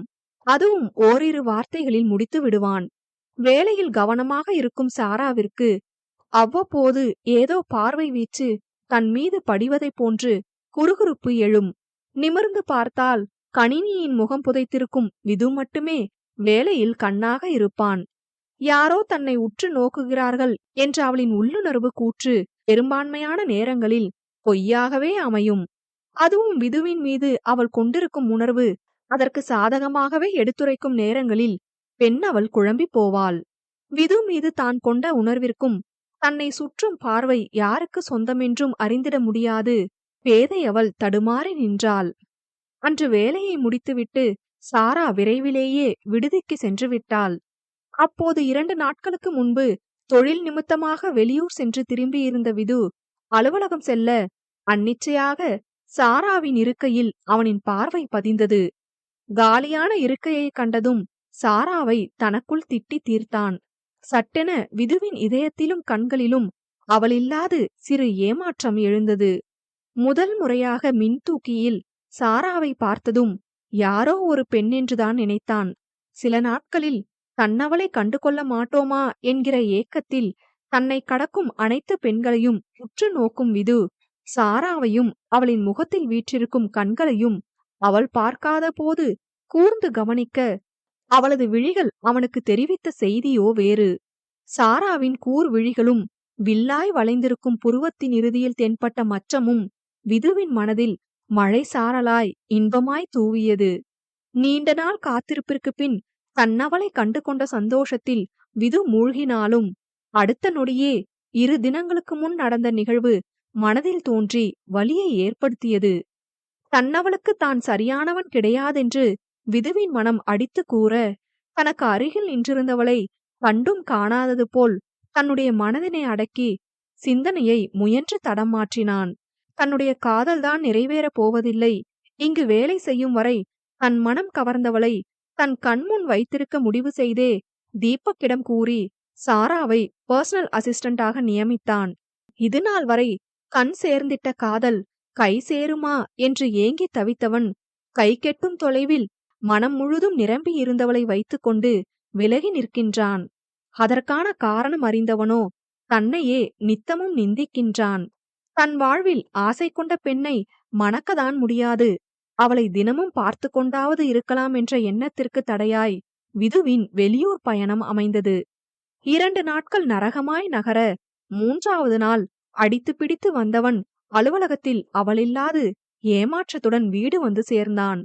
சில நாட்களாக விதுவிடத்தில் தோன்றியிருக்கும் மாற்றம் தீபக்கிற்கு தெரியாது இல்லை. விதுவிடம் என்னவென்று கேட்க அஞ்சியே அமைதியாக இருக்கின்றான். இன்று அந்த அமைதிக்கு முடிவு கட்டியவன் சோர்ந்த முகமாக ஷோஃபாவில் தலை சாய்த்து விட்டத்தை வெறித்தவனாக அமர்ந்திருக்கும் விதுவின் அருகில் சென்று அவனின் சோகத்திற்கு காரணம் கேட்க, மறுப்பாய் தலையசைத்த விது எழுந்து தன்னறை நோக்கி நகர, அடுத்து தீபக் கூறிய வார்த்தைகள் அவனின் நடையை தடை செய்தது. சாரா நம்ம ஆபீஸ் வந்த அப்புறம்தான் உங்ககிட்ட இந்த மாற்றமே.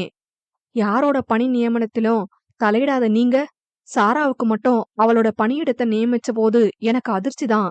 இருந்தாலும் இப்படியும் இருக்குமோன்னு தான் உங்ககிட்ட எதுவும் கேட்கல என்றான் தீபக். எப்படியோ? தீபக் பேசிக் கொண்டிருக்கும் போதே விது இடைவெட்டினான். விதுவின் அழுத்தமான கேள்வியில் வார்த்தைகள் திக்க, உங்களுக்கு சாரா மேல பார்த்த முதல் பார்வையிலேயே காதல் வந்துடுச்சோ என்றான் தீபக். விதுவிடத்தில் பதிலேதும் இல்லாமல் போக தன் பேச்சினை தொடர்ந்தான். எப்பவும் வெறப்பா சுத்துற நீங்க அவ வந்த பின்னாடிதான் துள்ளலோட இருக்கீங்க. இருந்தாலும் ஏதோ ஒரு சோகம் உங்க கண்ணுக்குள்ள இருக்கு. சில நேரங்கள்ல வேலை விஷயத்துல சாரா கிட்ட நீங்க கடுமையா நடந்துக்கும் போது நான் தான் தவறா ஏதோ நினைக்கிறேனோன்னு எனக்கு குழப்பமா இருக்கு. ஆனா இப்ப என் குழப்பம் நீங்கி தெளிவு வந்துடுச்சு. தீபக்கின் இறுதி வரியில் என்னவென்று பார்வையாலேயே வினவினான் விதாந்த். சாராவை பாக்கறதுக்கு தானே வெளியூர்ல இருந்து நேரா வீடு வராம ஆபீஸ் ஓடுனீங்க. அவ இல்லன்னதும் கவலைப்படிஞ்ச முகத்தோட வீடு வந்திருக்கீங்க என்று சரியாக கணித்து கூறினான். தீபக் தன்னை முழுவதும் கண்டு கொண்டானே என்று விது வியந்தாலும் முகத்தில் உணர்வினை காட்டாது இல்லை என்ற ஒற்றை வார்த்தையில் பதில் கூறியிருந்தான். பொய் சொல்லாதீங்கண்ணா. சத்தமாக குரல் எழுப்பிய தீபக், உங்க பெத்தவங்களோட மரணத்துக்கு பிறகு சாராவை நீங்க பார்த்த அன்னைக்குதான் உங்க முகத்துல ஒளிய நான் பார்த்தேன். அது பொய்னு மட்டும் சொல்லாதீங்க என்று இறுதியில் இறைஞ்சினான். தீபக் ஒரு சகோதரனாக தன் மீது கவனம் வைத்திருக்கிறான் என்பதை நினைத்து விது மகிழ்ந்தாலும் அவன் கேட்கும் கேள்விகளுக்கு தன்னால் பதில் கூற முடியாது கற்பாறையென இறுகி நின்றான். இந்த இறுக்கம் எதுக்குன்னா? சாரா மேல உங்களுக்கு காதல் இருக்கிற பட்சத்துல அவகிட்ட சொல்றதுல தயக்கம் என்ன? பிளீஸ்னா, சாராதான் உங்க மகிழ்ச்சிக்கு காரணம்னா அவளை கல்யாணம் செஞ்சுக்கலாமே. தீபக்கின் எந்த ஒரு பேச்சிற்கும் விதுவிடத்தில் பதிலில்லை. விதுவின் அமைதி தீபக்கின் பொறுமைக்கு எல்லை வகுத்தது. சரி, நீங்க ஒன்னும் சொல்ல வேணாம். நான் இப்பவே சாரா கிட்ட போய் உங்க விருப்பத்தை பத்தி சொல்லி கல்யாணத்துக்கு ஏற்பாடு செய்யறேன் என்று நகர்ந்தான் தீபக். அவளை நான் கல்யாணம் பண்றதுக்கு என் கையாலேயே அவளை கொன்னுடலாம் என வீடே அதிர மொழிந்த விதுவின் வார்த்தைகளில் ஸ்தம்பித்தான். அண்ணா, நான் என் சாராவை கல்யாணம் பண்றதும் அவளோட வாழ்க்கையை நரகமாக்கறதும் ஒண்ணு என்றவன் 2 படிகளாய் தாண்டி மாடிக்கு சென்று மறைந்தான். தலையும் புரியாது வாலும் புரியாது தீபக் மண்டை காய்ந்தான். படுக்கை அறைக்குள் நுழைந்த விது கண்ணில் பட்ட அனைத்து பொருட்களையும் விசிறி அடித்தான். அவன் தனது அறையை அலங்கரிக்க பார்த்து பார்த்து வாங்கிய அனைத்து பொருட்களும் உடைந்து சிதறின. நீண்ட நாட்களுக்குப் பிறகு இன்றுதான் தன்னுடைய அறைக்குள் நுழைந்திருக்கின்றான். தான் தவறு செய்த இடமென்று தன்னை வெறுத்தே இவ்வறைக்குள் வருவதை தவிர்த்தவன் இன்று தன்மீது கொண்ட கோபம் அதிகரிக்க இவ்வறையை சூறாவளியாய் சுழன்று சேதமாக்கினான். கோபம் எல்லையை கடக்க தரையில் மண்டியிட்டு அமர்ந்தவன் உள்ளங்கையில் முகம் புதைத்து அழுகையில் வெடித்தான். ஏண்டி, ஏன் உன்னை பாக்குறதுக்காக தவமா இருந்த நாட்கள்ல வராம, பாவம் செஞ்சு அதை தீர்க்கிற வழி தெரியாம என்ன நானே வெறுத்து ஒதுக்கும் போதுதான் நீ என்கிட்ட வரணுமா? உன்னை பார்க்க துடிச்ச என் கண்கள் இப்போ உன்னை பார்க்கவே அஞ்சுதே, என்ன செய்வனா? தனதருகில் இல்லாத தன்னவளிடம் கேள்வி கேட்டான். அவனின் காதல் மனம் எரிமலையாய் தகித்தது. தான் செய்த குற்றத்திற்கு என் காதல் மடிவதே தண்டனை என நினைத்த மாத்திரத்தில் அவ்வறையை விட்டு வெளியில் வந்தவன் மற்றொரு அறைக்குள் புகுந்து தனக்கு சொந்தமான விழிகளை மனக்கண் முன் கொண்டு வர தவியாய் தவித்தான். குற்றம் செய்த மனம் முரண்ட காதல் மனமோ அவனவளின் அழகிய விழிகளை காட்சிகளாக்கி காயம்பட்ட இதயத்திற்கு இதமளித்தது. அமைதி கொண்ட மனம் தன்னவளிற்காக யோசிக்க ஆரம்பித்தது. இனியும் சாரா என் கூட இருக்கிறது அவளுக்கு ஆபத்து. என்ன அறியாம என் காதல அவகிட்ட சொன்னாலும் சொல்லிடுவேன் என்று எண்ணிய நொடி நாளை நடக்க இருப்பதை அறியாது ஒரு முடிவெடுத்தவனாக உறங்கி போனான். கனவில் தடம் பதித்து விழிகளால் இதயத்தை துளையிட்டு அழுத்தமாய் காதலெனும் ஆழ விதையை துளிர செய்தவள் கண்முன்னே. ஏற்க நினைக்கும் என் காதலிற்கு தடையாய் நானே. என்ன விந்தையடி பெண்ணே, நீ அறிந்திடும் முன்னே என் காதலை அழிக்க நினைக்கின்றேன். காரணமறிந்தும் சரி செய்ய முடியா நிலையில் நான். இங்கு குற்றம் செய்தவனும் நானே, தண்டனை அளிப்பவனும் நானே. என் காதல் என்னை ஆளுமோ? அத்தியாயம் 5. உன்னையே நித்தமும் நினைக்கின்றேன். உன் விழி காண மட்டுமே கரிய இரவினை கரம் கொண்டு வரவேற்கின்றேன். இரவு நேரத்தை உறக்கத்தில் கழிக்காமல் தன்னவளின் நினைவோடு கரைத்தான். உறக்கமின்றி சிவந்த விழிகளுடன் அதிகாலையில் படுக்கையில் எழுந்தமர்ந்தவன் தனது அன்றாட பணிகளை முடித்து மிக விரைவாகவே அலுவலகம் வந்திருந்தான். விதுவின் காதல் ஒன்றும் காவிய காதல் அல்ல. சில மாதங்களாய் மனதில் வீற்றிருக்கும் ஆத்மார்த்தமான உயிர் காதல். கனவில் தோன்றிய விழிகளின் உருவத்தை நிஜத்தில் தேடி அலைந்து தன் வாழ்க்கை தேடலிலே முடிந்துவிடுமோ என்று நினைக்கையில் கண்முன்னே தோன்றியவளை விரும்பியபடி மனமுடிக்க இயலாத தன்னிலையை அறவே வெறுத்தவனாய் மனம் முழுக்க சாராவின் மீதான நேசத்தை சுமந்து கொண்டு தன்னறையில் அவள் அமர்ந்திருக்கும் இருக்கையை வெறித்தபடி பார்த்திருந்தான். விது அலுவலகம் வந்து 1 மணி நேரம் கடந்திருந்தது. ஆனால் அவனின் நிலை மட்டும் மாறவே இல்லை. அலுவலக நேரம் தொடங்கிவிட்டதால் பணியாளர் அனைவரும் வந்த வண்ணம் இருக்க சாராவை மட்டும் காணவில்லை. நேத்தும் சீக்கிரம் போயிட்டா, இன்னைக்கு இன்னும் வரல. மனுஷனோட ஃபீலிங்ஸ் புரியுதா இவளுக்கு? இரவு அவன் எடுத்த முடிவினை மறந்தவனாக சாராவை காணாத ஏக்கத்தில் மனதோடு புலம்பிக் கொண்டிருந்தான். இங்கு விடுதியில் தன் அறையில் மொபைலையே பார்த்து கொண்டிருந்த சாரா அது தன் இருப்பை தெரிவித்ததும் கண்களில் கண்ணீரோடு முகம் முழுக்க பயம் அப்பட்டமாக தெரிய விரல்கள் நடுங்க அழைப்பினை ஏற்றாள். பேசியது சந்தியாதான். அம்மு, எங்களுக்கு ஒண்ணுமில்ல. அம்மா நல்லாதான் இருக்காங்க. அவன் ஏதாவது சொல்லி உன்னை மிரட்டுனா நீ அத நம்பாத. பேசிக் கொண்டிருக்கும் போதே இணைப்பு செயலிழந்தது. சற்று நேரத்திற்கு முன்புதான் வேல்பாண்டி சாராவிற்கு அழைத்து, நீ இங்க இன்னைக்கு வந்தே ஆகணும், இல்லனா உன் அக்கா அம்மாவ என் கையால கொன்னுடுவேன் என்று கூறி மிரட்டி இருந்தான். அவனுக்கு சாராவின் மொபைல் எண் எப்படி கிடைத்தது என்றெல்லாம் தெரியவில்லை. அதை சிந்திக்கவும் சாராவிற்கு நேரமில்லை. அவன் சொன்னபடி நான் அங்க போகலனா என் அம்மாவையும் அக்காவையும் ஏதாவது செஞ்சா என்ற பயத்தோடு சாரா அமர்ந்திருக்க சந்தியா அழைத்து பேசியது ஆறுதலாக இருந்தது. இருப்பினும் அக்காவின் குரல் அழுகையை மறைப்பது போல் ஒலித்ததோ. தனது சந்தேகத்தை ஒதுக்கி வைத்தவள் சந்தியா அழைத்த எண்ணிற்கு தொடர்பு கொண்டாள். எடுத்தது அவர்களின் வீட்டிற்கு அருகிலிருக்கும் தேநீர் கடைக்காரர். அவர் சாரா என்று தெரிந்ததும் சந்தியா சொல்லி சென்றதை அப்படியே அவளிடம் ஒப்பித்தார். இங்க உன் மாமன்காரன் குடிச்சிட்டு வந்து வழக்கமா நடக்கிற சண்டைதான். உன் அக்கா அம்மா எல்லாரும் நல்லா இருக்காங்க என்றவர், சரிம்மா நான் வச்சிடட்டுமா என கேட்டு போனை வைத்து விட்டார். இப்போதுதான் சாராவிற்கு உயிர் மீண்டது. இதே அறையிலிருந்தால் மனம் அலைப்புறுதலோடு இருக்குமென அலுவலகம் கிளம்பி சென்றாள். இருப்பினும் மனம் ஒரு மூலையில் அலறிக் கொண்டிருந்தது. அது என்னவென்று அவளால் புரிந்து கொள்ள முடியவில்லை. மிகவும் தாமதமாக அலுவலகம் வந்து சேர்ந்த சாரா தனது கவலைகளிலேயே உழன்றவளாய் தன்னையே எதிர்பார்த்து தான் வந்தும் வைத்த கண் வாங்காமல் பார்த்திருக்கும் விதுவை ஏறெடுத்தும் பார்க்காது தனது இருக்கையில் சென்றமர்ந்தாள். இந்நேரம் வரை அவள் வரவில்லையே, அவளுக்கு என்னவானதோ என்று உள்ளுக்குள் தவித்துக் கொண்டிருந்த விது தன்னவளை கண்ட பிறகே சுவாசம் பெற்றான். ஆனாலும் சாரா அவனை பார்க்காது சென்றது அவள் மீதிருந்த கோபத்திற்கு தூபம் போட்டது. மிஸ் சாராவதி, கணினியை உயிர்ப்பித்தவள் எந்த ஒரு வேலையையும் செய்யாது தனது பாஸின் அன்றாட பணிகளை கூட அவனிடம் பட்டியலிடாது மனதோடு போராடிக் கொண்டிருந்தாள். ஆதலால் விதுவின் அழைப்பு சாராவின் செவி நுழையவே இல்லை. விதுவின் ஒன்றிரண்டு விழிப்பிற்கு பிறகு கர்ஜனையாக ஒலித்த விதுவின் சாரா என்ற அழைப்பில் உடல் தூக்கி போட மலங்க விழித்தவாறு அவன் அருகில் வந்து ஒன்றும் நடவாததைப் போல் சார் என்றாள். இவள நினைச்சு ராத்திரியெல்லாம் தூங்காம நான் காதல்ல தவிச்சிட்டு இருக்கேன். என்ன பத்தி கொஞ்சம் கூட நினைக்காம வேற ஏதோ நினைப்புல இருக்கா? விதாந்த் மனதோடு குமரினான். அந்நேரம் சாராவின் மொபைல் அதிர்ந்து ஒலிக்க அவளின் உடல் பயத்தில் வியர்த்து கொட்டியது.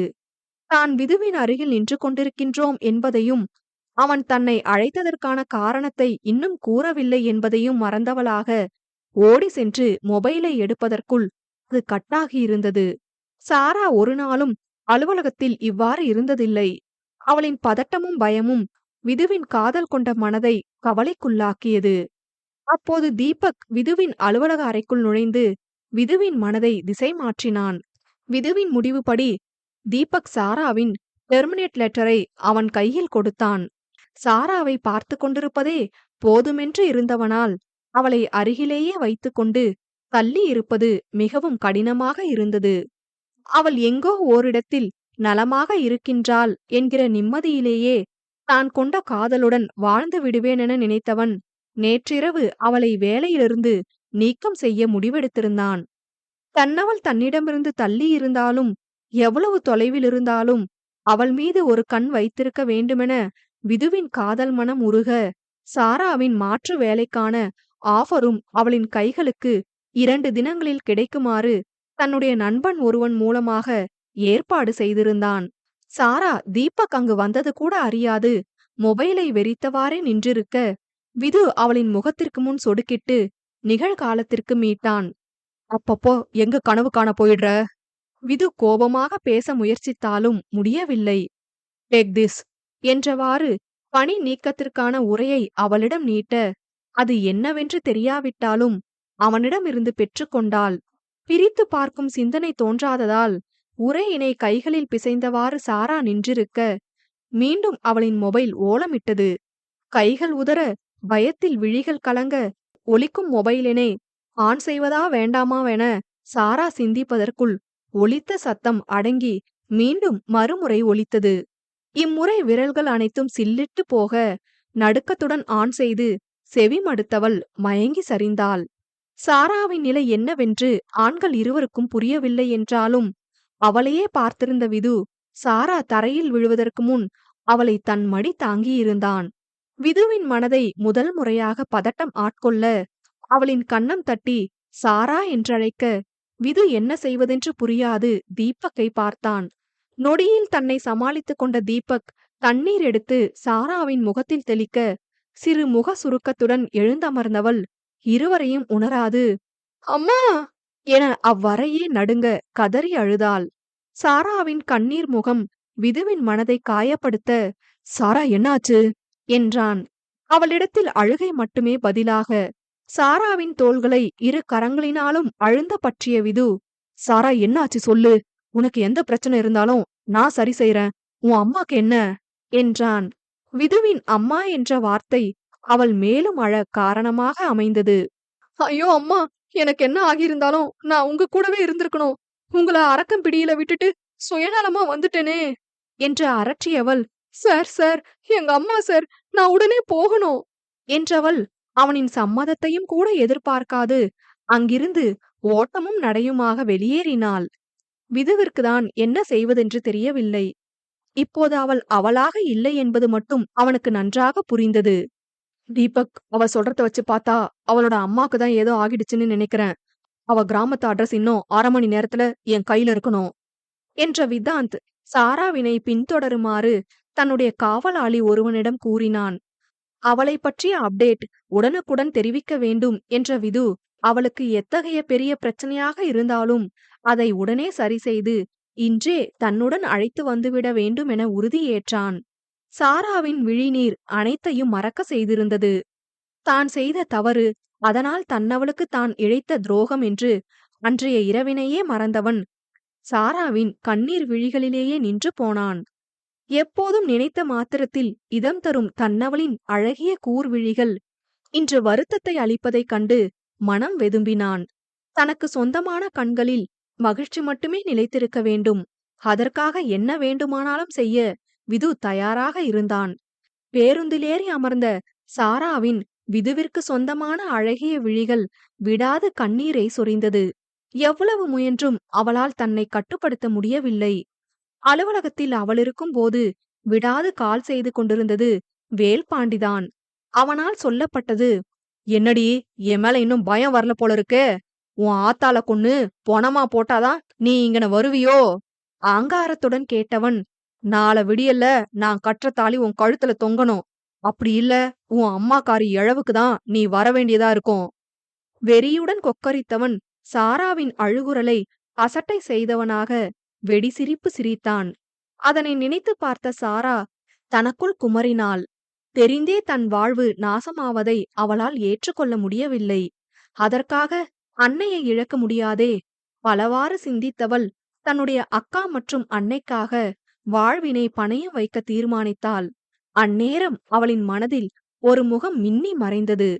அம்முகம் என்னை மறந்துவிட்டாயா என்பதைப் போலிருக்க விழிகளை அழுந்த மூடி இருக்கையில் தலை சாய்த்து விட்டாள். விது ஏற்பாடு செய்த கார்ட்ஸ் சாராவின் இருக்கைக்கு பின்னிருக்கையில் அமர்ந்திருக்க அவ்வப்போது விதுவிற்கு தகவலும் அனுப்பிக் கொண்டிருந்தான். அவளின் சொந்த கிராமம் எதுவென்று தெரிந்த பின்னரும் விதுவால் உடனடியாக அங்கு செல்ல முடியாத நிலை. தன்னை அவமானப்படுத்திய விதுவை பழிதீர்க்க எண்ணிய ஷில்பா வருமான வரித்துறைக்கு பொய்யான தகவல் அனுப்பி விவி கன்ஸ்ட்ரக்ஷனில் ரெய்டுக்கு ஏற்பாடு செய்தாள். பல தொழில்கள் செய்வதால் ஏதேனும் ஒன்றில் கவனக்குறைவாக நடந்திருப்பான். அதில் நிச்சயம் விது மாட்டிக்கொள்வான். அடுத்த நொடி வரி ஏய்ப்பு செய்ததால் இளம் தொழிலதிபர் விதாத் வித்யூத் கைது செய்யப்பட்டார் என்ற செய்தி ஊடகமெங்கும் ஒளிபரப்பாகும் என கற்பனையை பறக்கவிட்டவள் வர்மாவிடம் கூட ஏதும் கூறாது தன் திட்டத்தை செயல்படுத்தியிருந்தாள். தீபக்கிடம் அனைத்தையும் ஒப்படைத்துவிட்டு சோதனையில் ஈடுபட்டிருக்கும் அதிகாரிகளிடம் தனக்கு மிக முக்கியமான வேலை ஒன்று இருப்பதாக விது எவ்வளவோ எடுத்து கூறியும் அவன் வெளியே செல்ல அவர்கள் அனுமதிக்கவில்லை. நள்ளிரவில் சோதனை முழுவதும் முடிந்து, யாரோ தவறான தகவல் அனுப்பியிருக்காங்க, டாக்குமெண்ட்ஸ் எல்லாம் சரியா இருக்கு, சாரி ஃபார் த ட்ரபிள் என்றவர்கள் வெறும் கையுடன் வெளியேறினர். இதற்கு யார் காரணமாக இருப்பார்கள் என்று சரியாக யூகித்த விது அவர்களுக்கான தண்டனைக்கு வழிவகை செய்த பின்னரே தன்னவள் இருக்கும் இடத்தை நோக்கி பயணத்தை தொடர்ந்தான். உடன் வருகிறேன் என்ற தீபக்கை வேண்டாம் என்ற விது தானே காரினை இயக்கி தனித்து சென்றான். அதிகாலை சூரியன் சிறிதே எட்டி பார்க்கும் நேரம் சாராவின் வீட்டிற்கு முன் தனது காரினை நிறுத்தியிருந்தான். இங்கு வருவதற்குள் அவளைப் பற்றி ஓரளவு தகவல்களை விது அறிந்திருந்தான். ஊர் மக்கள் தன்னை யாரென்று கேட்டால் என்ன கூறுவதென்ற யோசனையுடன் காரிலிருந்து இறங்கி நின்ற விதுவை வயதான ஒருவர், யாருப்பா நீ என்று வினவினார். சாராவின் வீடு பூட்டியிருக்க, இந்த வீட்ல இருக்கிறவங்க, அதற்கு மேல் எப்படி கேட்பதென்று தெரியாமல் விது தடுமாறினான். பெரியவர் என்ன நினைத்தாரோ, அந்த கொடுமையை என்னன்னு நான் சொல்றது, அங்க தெரியுதே மலை கோயில், அங்கன போய் பாரு தம்பி, இந்த ஊட்ட ஆளுகையெல்லாம் அங்கிட்டுதான் இருக்காங்க என்றபடி தன் வழியில் சென்றார். தூரத்தில் குன்றின் மீது தெரிந்த கோவிலை ஒரு நிமிடம் இமைக்காது பார்த்தவன் அடுத்த 5 நிமிடங்களில் கோவிலினுள் அடி வைத்திருந்தான். அங்கு அவன் கண்ட காட்சி தன் இதயத்தை யாரோ கையால் பீத்து எடுப்பதைப் போன்ற வலியை கொடுத்தது. ஐயர் மந்திரம் சொல்ல சுற்றி 4 ஆண்கள் மட்டுமே சூழ்ந்திருக்க, வேலுவிற்கு அருகில் மணப்பெண் அலங்காரத்தில் சாரா அமர்ந்திருந்தாள். தான் செய்த பிழைக்கு தண்டனை இதுவோ நினைக்கையிலேயே விதுவின் காதல் மனம் வெடித்து சிதறியது. தான் நேசிப்போர் யாரும் தன்னுடன் நிலையாக இறுதி வரை வரப்போவதில்லை என எண்ணி, அவளாவது சந்தோஷமாக இருக்கட்டும் என்று திரும்பி செல்ல அடியெடுத்து வைத்தவனை சாராவிற்கு பாதுகாப்பாய் அவன் அனுப்பி வைத்த பாதுகாவலன் சார் என்று அழைத்தான். அத்தியாயம் 6. வர்மா தனது மகளான ஷில்பாவை நன்றாக திட்டிக் கொண்டிருந்தார். உனக்கு கொஞ்சமாவது அறிவு இருக்கா? அவனை அழிக்க நினைச்சா அடுத்த நொடி நம்மள இல்லாம ஆக்கிடுவான். அவனை பத்தி எவ்வளவு தூரம் உனக்கு எடுத்து சொன்ன? எல்லாம் தெரிஞ்சும் சின்ன பிள்ளை போல நடந்துட்டு இருக்க. வர்மா விதுவின் அதிரடியான ஆட்டத்தில் அடுத்து என்ன செய்வதென்று அறியாமல் நிலை குலைந்து போனார். அவனுக்கு நீ தண்டனை கொடுத்ததை விட அவன் நமக்கு கொடுத்த தண்டனை அதிகம். நம்ம சொத்து மொத்தமும் காலி. வர்மா தலையில் கை வைத்து அமர்ந்து விட்டார். அவரின் அனைத்து தொழில்களும் இப்போது பிரச்சனையில் சிக்கியிருக்கும் உணவுப் பொருட்கள் தயாரிக்கும் தொழிற்சாலையின் மூலதனத்தை அடிப்படையாக கொண்டே செயல்படுகின்றன. இத்தொழிற்சாலை அவரின் தொழில் சாம்ராஜ்யத்தின் ஆணி வேராகும். எப்போதும் தான் ஏதாவது வம்பு செய்தால் அதனை கண்டு கொள்ளாமல் கடந்து சென்றுவிடும் விதாந்த் இன்று தனக்கு இவ்வளவு பெரிய இழப்பை ஏற்படுத்த முயன்றிருக்கிறான் எனில், இதற்கு முழு காரணம் பார்ட்டியில் ஷில்பாவின் அதிகப்படியான பேச்சும் நேற்று முட்டாள்தனமாக அவள் ஏற்பாடு செய்த ரெய்டும் தானென்று புரிந்த வர்மா தன்னுடைய செல்ல மகளை எதுவும் கூற முடியாத கவலையில் மூழ்கினார். போச்சு, எல்லாம் போச்சு. அப்பா, இப்ப எதுக்கு இப்படி உட்கார்ந்திருக்கீங்க? அவனை நான் சும்மா விட போறதில்ல.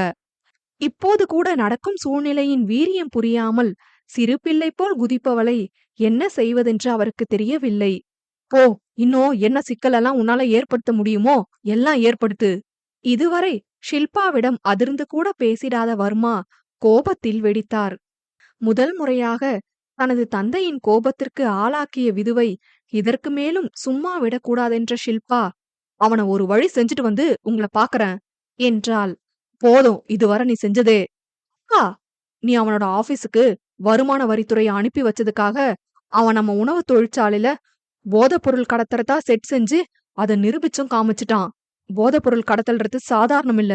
நாம எவ்வளவு முயற்சித்தாலும் இதுல இருந்து வெளிவர முடியாது. இதுல பெரிய சிக்கல் என்னன்னா, அந்த நிறுவனத்தோட உரிமம் உன் பேர்ல இருக்கு. அவனை பழிவாங்க நீ செஞ்ச செயலால ஒழுங்கா வரி கட்டுற தொழிலதிபர்னு அவன் நல்ல பேர் வாங்கிட்டான். ஆனா உன் தலையில நீயே மண்ண வாரி போட்டுக்கிட்ட. தன் மகளுக்கு அனைத்தையும் புரிய வைத்துவிடும் நோக்கில் நீளமாக பேசிய வர்மா, இனியாவது அமைதியாயிரு என்று கூறி தன் மகளை இதிலிருந்து எவ்வாறு காப்பாற்றலாம் என்று சிந்தித்தார். யோசனையின் விளைவாக தனக்கு விசுவாசமான ஆள் ஒருவனை ஏற்பாடு செய்து, முதலாளிக்கு தெரியாமல் நான் தான் போதைப்பொருள் கடத்தியதாக போலீசில் கூறி சரணடைய செய்து ஷில்பாவை காப்பாற்றியதோடு இனி விதுவிடம் கொஞ்சம் அடக்கியே வாசிக்க வேண்டும் என்று தீர்மானித்தார். அதன்படி விதுவிடமிருந்து அனைத்திலும் ஒதுங்கி நிற்க முடிவு செய்தார். தான் பல அடிகள் அடித்தும் நிமிர்ந்து நின்ற விது தன்னை ஒரே அடியில் வீழ்த்தியது அவருக்கும் அவன் தொழிலில் புலியே என எண்ணத்தை தோன்ற வைத்தது. மற்றவர்கள் கண்ணுக்கு புலியாய் வேங்கையாய் தெரிபவன் இந்நொடி தன்னவளின் நிலையை எண்ணி பரிதவித்து இறைவனின் ஆலயத்தில் நின்றிருக்கின்றான். சார், மனக்கோலத்தில் தன்னவளை கண்ட பிறகு அங்கு நிற்க முடியாது திரும்பி நடந்த விதுவை அவனின் பாதுகாவலன் அழைத்திருந்தான்.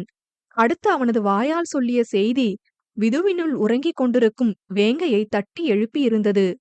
பாஸ், சாராமாவோட விருப்பம் இல்லாம தான் திருமணம் நடக்குது.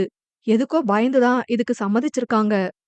பாதுகாவலன் தான் அறிந்ததை சொல்லி முடிக்கவும் சாராவின் அன்னையும் சகோதரியும் இரு தடியர்களால் மணமேடைக்கு இழுத்து வரப்பட்டனர். நீங்க 2 பேரும் இல்லாம இவ என் கையால தாலி வாங்கிக்க மாட்டாளாம். இப்படி ஓரமா நின்னு நான் தாலி கற்றத நல்லா கண்குளிர பாருங்க. வேலு அவர்களிடத்தில் பேசியவை அனைத்தும் நாராசமாய் விதுவின் செவிகளில் நுழைந்தது. நொடியில் அங்கு நிலவும் சூழ்நிலையை கவனித்தவன் கர்ஜிக்கும் சிங்கமாய் வேலுவின் முன் தனது முழு உயரத்திற்கு நிமிர்ந்து நின்றான். விதுவின் கண்கள் வேலுவை நோக்கி அனலை கக்கின. இத்திருமணத்தை தடுக்கும் மார்க்கம் இன்றி விழிமூடி வழியும் கண்ணீருடன் வேலுவின் அருகில் அமர்ந்திருந்த சாரா மனக்கோலம் பூண்ட பின்னர் தானறிந்த தன் மனம் விதுவின் மீது கொண்ட காதலை எண்ணி எண்ணி மருகி கொண்டிருந்தாள். இதோ இன்னும் சில நிமிடங்கள்தான். அரக்கன் ஒருவனுக்கு தான் மனைவியாகி என் வாழ்வினை நானே முடித்துக் கொள்ளப் போகிறேன். தனக்குள்ளாக மருகியவள் அப்போதுதான் அங்கு நிலவிய நிசப்தத்தை உணர்ந்து மெல்ல விழி திறந்தாள். மனதோடு மறைந்திருந்த காதல் உணர்ந்த நொடி, காதலுக்குரியவன் கண்முன்னே நிற்பதைக் கண்டு தான் எப்படி உணர்கிறோம் என்றே சாராவிற்கு புரியவில்லை. நொடியில் தானிருக்கும் நிலை விளங்க காதல் இதயம் இடிந்து மண்ணாகியது. விதுவின் முகம் பார்க்க இயலாது தலை கவிழ்ந்தவள் வேலுவின் அலறல் ஒலியில் பதறி எழுந்து விலகி நின்றாள். வேலுவிடம் பொறுமையாக வாதாடி சாராவை மீட்பதெல்லாம் சாராவின் அன்னை மற்றும் தான் கட்டிய மனைவியின் கழுத்திலேயே ஆட்களைக் கொண்டு கத்தி வைத்திருப்பவனிடம் இயலாத ஒன்றென்று புரிந்து கொண்ட விது நேரடியாக அதிரடியில் இறங்கினான். யாரையும் கருத்தில் கொள்ளாது வேலுவின் நெஞ்சிலே விது உதைக்க அலறியபடி 4 அடி பின்னால் சென்று விழுந்தான் அவன். தெரியாத ஒருவன் வேலுவை அடித்ததும் அவனது ஆட்கள் விதுவை சுற்றி வளைத்தனர். சந்தியா மற்றும் சாராவின் அன்னை மீது கத்தி வைத்திருந்த 2 தடியர்களும் விதுவை நோக்கி சென்றிருக்க, சாரா அம்மா என்று ஓடி வந்து இருவரையும் அணைத்து கொண்டாள். சூறாவளியாய் சுழன்ற விது நொடியில் 6 பேரையும் அடித்து வீழ்த்தினான். அந்நேரத்தில் சாராவை நெருங்கியிருந்த வேலு அவளின் கழுத்தருகே மாங்கல்யத்தை கொண்டு செல்ல, கண்ணிமைக்கும் நேரத்தில் கயிற்றினை பிடுங்கி தன்னவளின் கழுத்தில் 3 முடிச்சிட்டான் விதாந்த் வித்யூத். விதுவை தடுக்க நினைத்து முன்னேறிய வேலுவை விதுவின் பாதுகாவலன் ஒரு அடியிலேயே சுருண்டு மயங்க செய்தான்.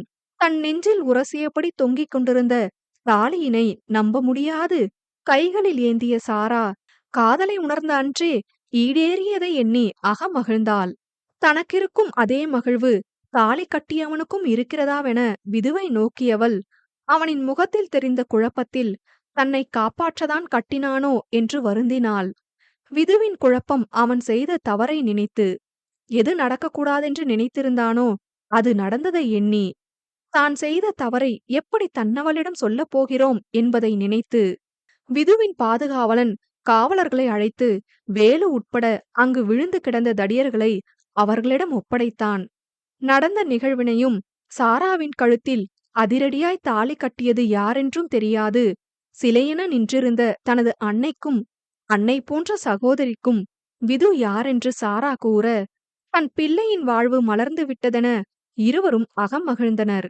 விதுவை பார்த்து கைகூப்பி நன்றி தெரிவித்த இருவரும் சாராவின் கைப்பிடித்து விதுவின் கரத்தோடு சேர்த்து கண்ணீர் சிந்தினர். அவர்களின் செயலுக்கான காரணம் புரிந்த விது, என் மனைவி என்னோட பொறுப்பு என்றான். விதுவின் வார்த்தைகளின் அழுத்தமே அவர்களுக்கு பெரும் மனநிறைவை கொடுத்தது. அதன் பிறகு நடக்க வேண்டிய அனைத்தும் நடந்து முடிய அவர்களின் வாழ்விலிருந்து வேலு என்ற ஒருவனை விது இல்லாமல் செய்திருந்தான். தான் தாலி கட்டியதை நினைத்து சாராவின் மனநிலை எப்படி இருக்குமோ என பயந்த விது சந்தியா மற்றும் அவளின் அன்னையை, எனக்கும் யாரும் கிடையாது, எங்களுக்கு உறவா நீங்களும் எங்க கூடயே தங்கிக்கோங்க என்று வற்புறுத்தினான். இதுவரை மகளுடன் ஒரு பொழுது கூட நிம்மதியாக கழித்திடாத இருவரும் மனதார சரியென்று ஒப்புக்கொண்டு சாரா மற்றும் விதுவுடன் கிளம்பிவிட்டனர். வீட்டிற்கு வந்து சேர்ந்த புது மணமக்களை தீபக்கே ஆலம் சுற்றி வரவேற்றான். வாழ்ந்து முடிந்த சாராவின் அன்னையும் வாழ்வை தொடங்காத முடிந்து நிற்கும் சந்தியாவும் தீபக் ஆரத்தி எடுத்ததை ஒதுங்கி நின்று வாழ்த்தினர். விது வரும் வழியிலேயே தீபக்கை அழைத்து தனக்கும் சாராவிற்கும் நடந்து முடிந்த திருமணத்தை சுருக்கமாக கூறியிருந்தான்.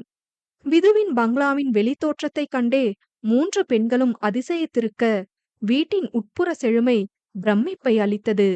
தாங்கள் கனவிலும் எட்ட முடியாத உயரமுடையவன் விது என்று உணர்ந்தவர்களுக்கு அவனிடம் சிறு பயத்தை அளித்தது. அவர்களின் பார்வை அறிந்து பொருளுணர்ந்த விது, உங்களுடைய பயம் வீண் என்று தன்னுடைய பேச்சில் காட்டினான். எனக்கு என் அம்மாவை ரொம்ப பிடிக்கும். But my bad, she is no more. So நான் உங்களை அம்மானு கூப்பிடலாமா? விதுவின் வார்த்தைகள் 3 பெண்களின் மனதையும் குளிர்விக்க பிரபா விதுவை நெருங்கி வாஞ்சையுடன் அவனின் தலை கோதினார். இழந்த அன்பும் அரவணைப்பும் தன்னுடைய உடன்பிறவா சகோதரனுக்கு கிடைத்துவிட்டதென தீபக் மகிழ்ந்தான்.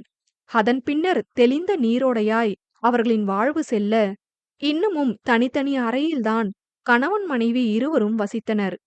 திருமணம் முடிந்து வீட்டிற்கு வந்த அன்று, எதிர்பாராம நடந்த கல்யாணம், உன் மனசு கொஞ்சம் சமன்படட்டும், என் மேல உனக்கு ஈடுபாடு வர வரைக்கும் தனித்தனியா இருக்கலாம். விது சொல்லிய வார்த்தைகள் இன்றும் சாராவின் காதுகளில் எதிரொலித்தன. அவருக்கும் நடந்த திருமணத்தை ஏற்க காலம் வேண்டுமென்று நினைத்த சந்தியாவும் பிரபாவும் அதை ஏற்றனர்.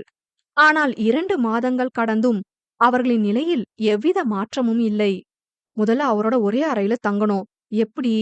என்று சிந்தித்தவள், உருப்படியாக ஒரு வழியும் கிட்டாது போக நேரடியாகவே கேட்டுவிடலாம் என்று தீர்மானித்தாள்.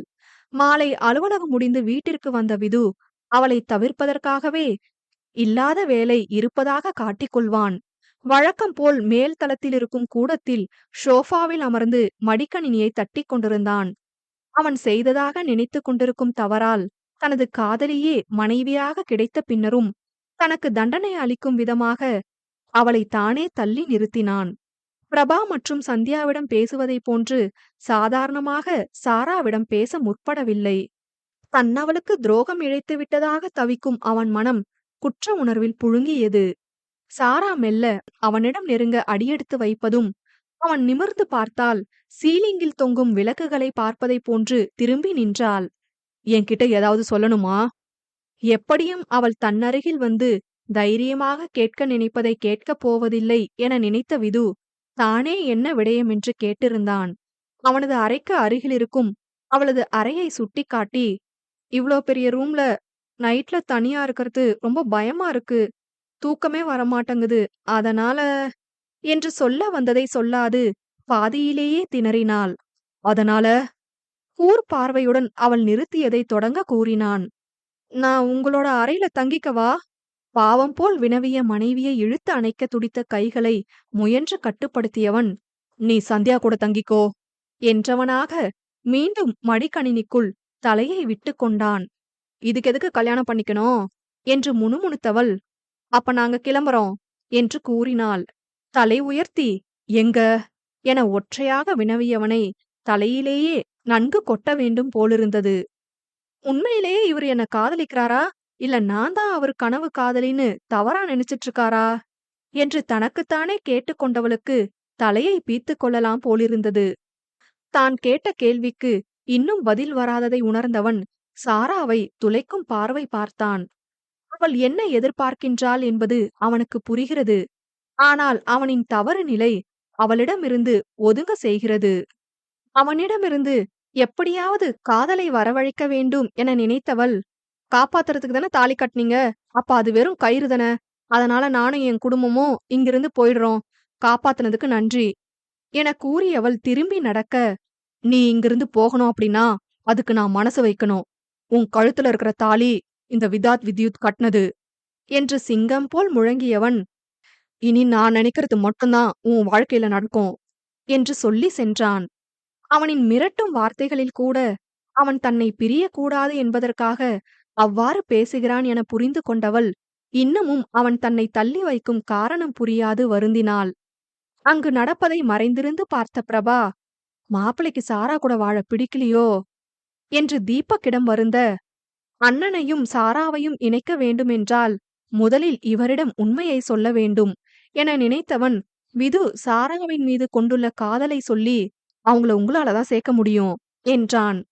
அடுத்த சில நிமிடங்களில் ஒன்று சேர்ந்து அதிரடியாய் ஒரு திட்டம் தீட்டினர். விதுவின் மீது காதல் கொண்ட சாராவிற்கும் தன்னுடைய காதலை உணர்த்த இதைவிட சிறந்த திட்டம் அமையாதென்று ஒப்புக்கொண்டாள். அத்தியாயம் 7.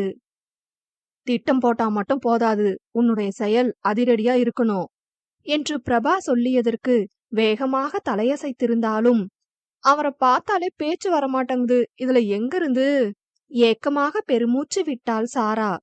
உன்னை பார்த்தாக்கா நம்ம திட்டம் நடக்காது போல என்று தீபக் சொல்ல, இவ ஒழுங்கா நடந்துக்கலனா என்னோட அதிரடிய பார்க்க வேண்டியிருக்கும் என கூறி எழுந்து சென்றார் பிரபா.